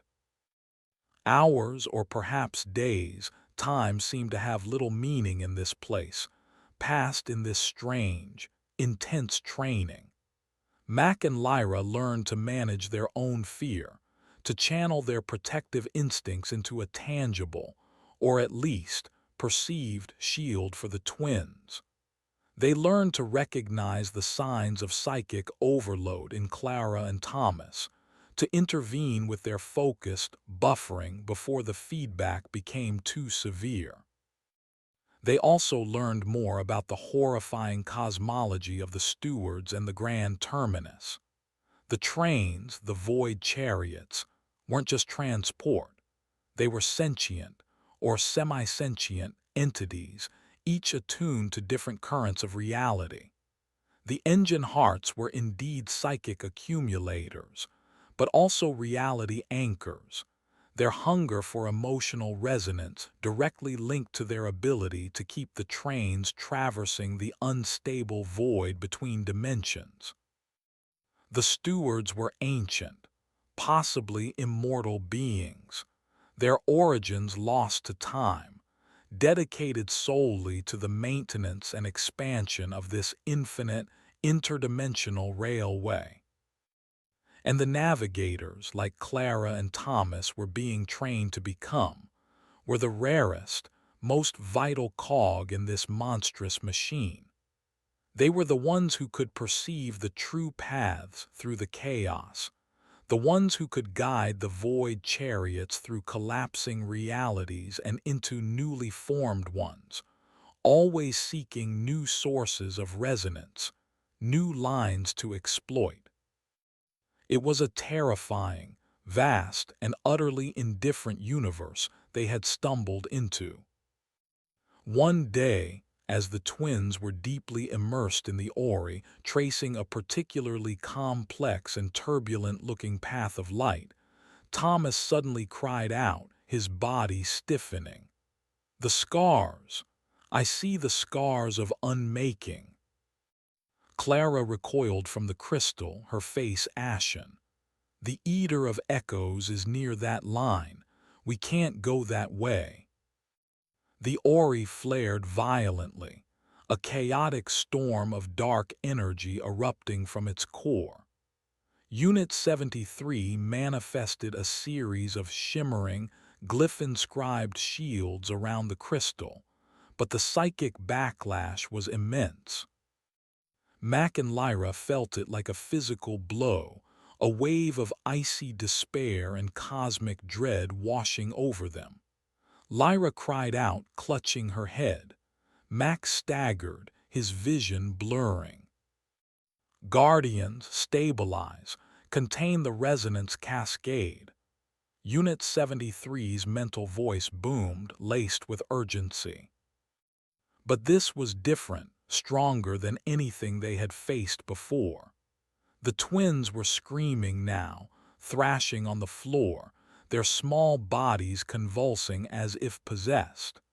The dark energy from the Ori was coalescing, taking on shadowy, vaguely predatory shapes. "It's too strong," Lyra gasped, her face contorted in pain. Mack fought against the crushing despair, the urge to simply give up, to let the darkness consume him. He focused on the twins, on their terror, on his desperate need to protect them. He poured every ounce of his will, his stubborn defiance, his love for these strange, brave children into his mental shield. The shadowy forms hesitated, their advance slowing. The chaotic energy seemed to recoil slightly from the raw, focused power of Mack's protective emotion. Lyra, seeing his effort, rallied. Tears streamed down her face, but she gritted her teeth, adding her own fierce, artistic passion, her love of life, her outrage at this cosmic cruelty to the barrier. Slowly, agonizingly, the dark energy began to recede. The shadowy forms dissolved. The Ori's violent flaring subsided, its light returning to a more stable, albeit still agitated, pattern.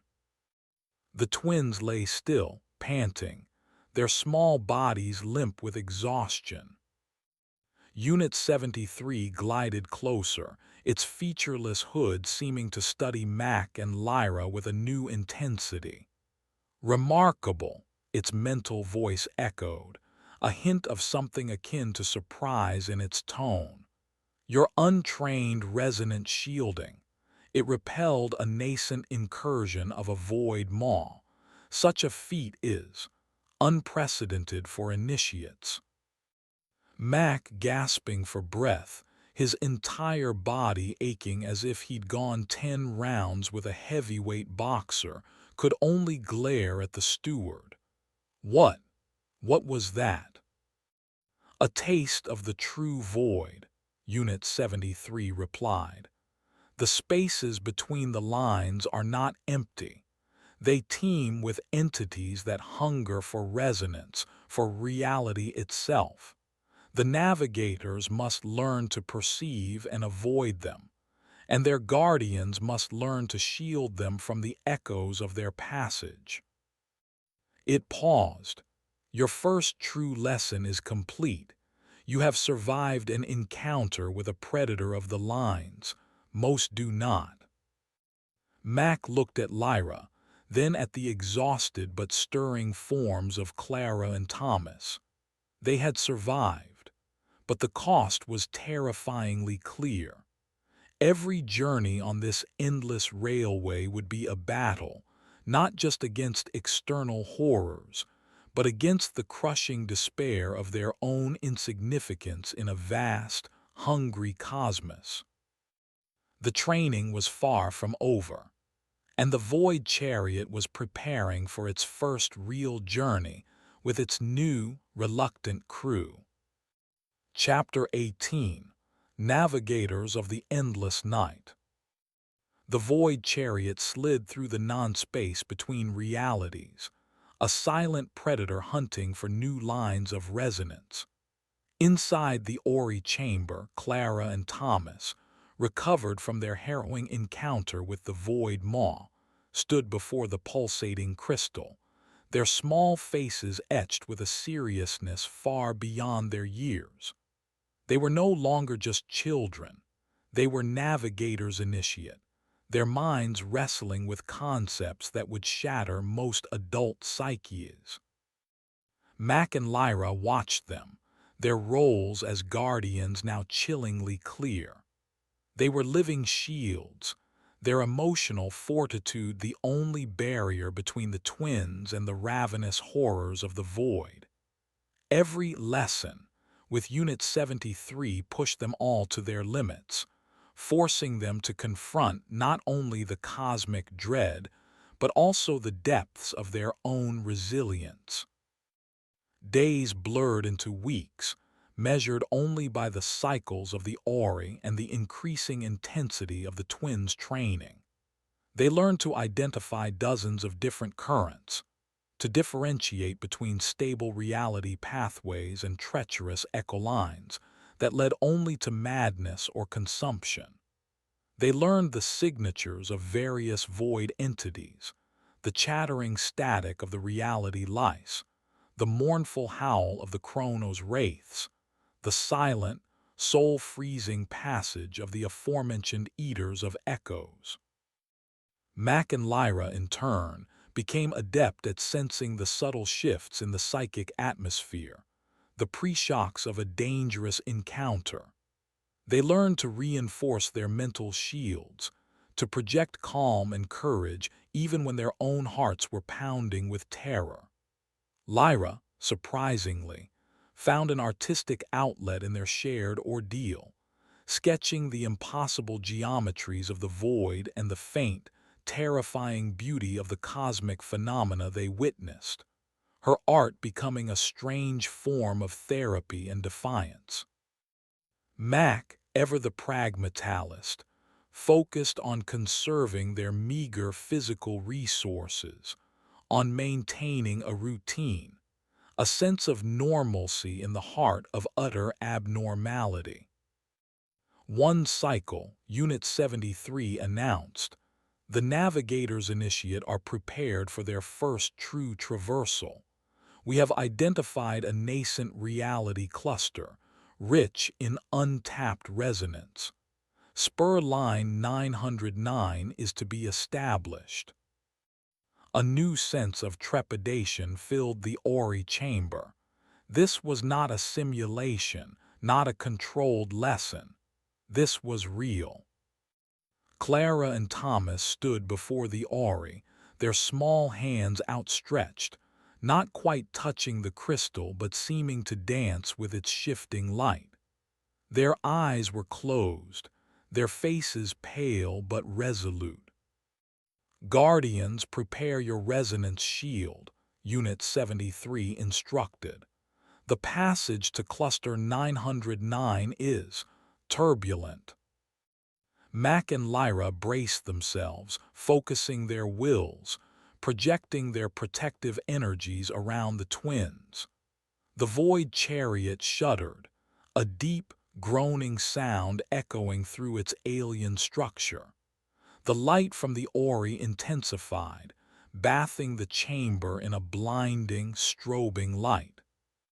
Through their mental link, fragile but strengthening with each passing cycle, Mack could feel the twins' minds reaching out, probing the chaotic energies of the void. He felt their fear, their determination, their incredible courage. He pushed back with his own stubborn will to survive, to protect. The currents are wild here, Clara's mental voice, thin and strained, echoed in his head. Too many echoes. I can't find the true path. Thomas's voice followed, laced with panic. Focus, navigators. Unit 73's mental command cut through the chaos. Filter the distortions. Find the anchor frequency. The void chariot pitched violently. Alarms, silent to the ear but screaming in their minds, blared. Mack felt a crushing pressure, as if the void itself were trying to squeeze the life out of them. Lyra cried out beside him, but her shield, her fierce love for these children, held firm. There, Clara's voice, a spark of triumph, a stable harmonic, faint, but it's there. I see it too, Thomas exclaimed, locking on now. The violent shuddering of the void chariot began to ease. The blinding light from the Ori softened, resolving into a single, steady beam pointing towards a specific pattern in the swirling chaos of the void. Course plotted, Unit 73 announced, a hint of something almost like satisfaction in its mental tone. The navigators have successfully charted their first unseen path through a chaotic nexus. Spur line 909 is viable. The tension in the chamber slowly dissipated. Mack and Lyra slumped, exhausted but exhilarated. Clara and Thomas opened their eyes, their small faces shining with sweat and a profound, weary wisdom. They had done it. They had faced the true void and guided them through. The void chariot slid smoothly now, following the path the twins had forged. Through the Ori, which now functioned like a terrifying, multi-dimensional viewport, they saw glimpses of the nascent reality cluster ahead, strange, swirling nebulae of forming stars, planets coalescing from primordial dust, the first faint whispers of emerging life. It's beautiful, Lyra breathed, her artist soul captivated. And hungry, Mack added quietly, never forgetting the true nature of this cosmic railway and its insatiable masters. Their arrival at the edge of Cluster 909 was met by other, shadowy void chariots, materializing from the void like sharks gathering for a feeding. Other stewards, identical to Unit 73, began the process of establishing the resonance taps, the psychic conduits that would begin to siphon the emotional energy of this new reality, feeding it back to the Grand Terminus and the countless engine hearts. Mack watched the chillingly efficient operation, a cold knot in his stomach. They had survived, yes. The twins were becoming powerful navigators. He and Lyra were effective guardians. But what was the ultimate cost? They were cogs in an eternal, monstrous machine, their existence predicated on the exploitation of countless other realities, countless other beings. Unit 73 approached them. Your performance was exemplary. You have proven your worth to the lines. Its unseen gaze seemed to linger on Mack and Lyra. The Grand Terminus has many uses for those who can withstand the void and channel potent resonance. Your duties as guardians will expand. Mack felt a chill. Expand how? There are older lines, Unit 73's mental voice intoned. Forgotten lines, lines that lead to realms where even the stewards tread with caution, lines that require not just navigators but emissaries, beings who can interact with, particularized local deities and potentates. Your species has a peculiar talent for belief, for devotion, for betrayal. Such talents can be useful in negotiations. Emissaries to cosmic horrors, another layer of hell. Mack looked at Lyra. Her face was grim, but her eyes held the same stubborn spark of defiance he felt in his own soul. He looked at Clara and Thomas, who were watching the stewards with a new, wary understanding.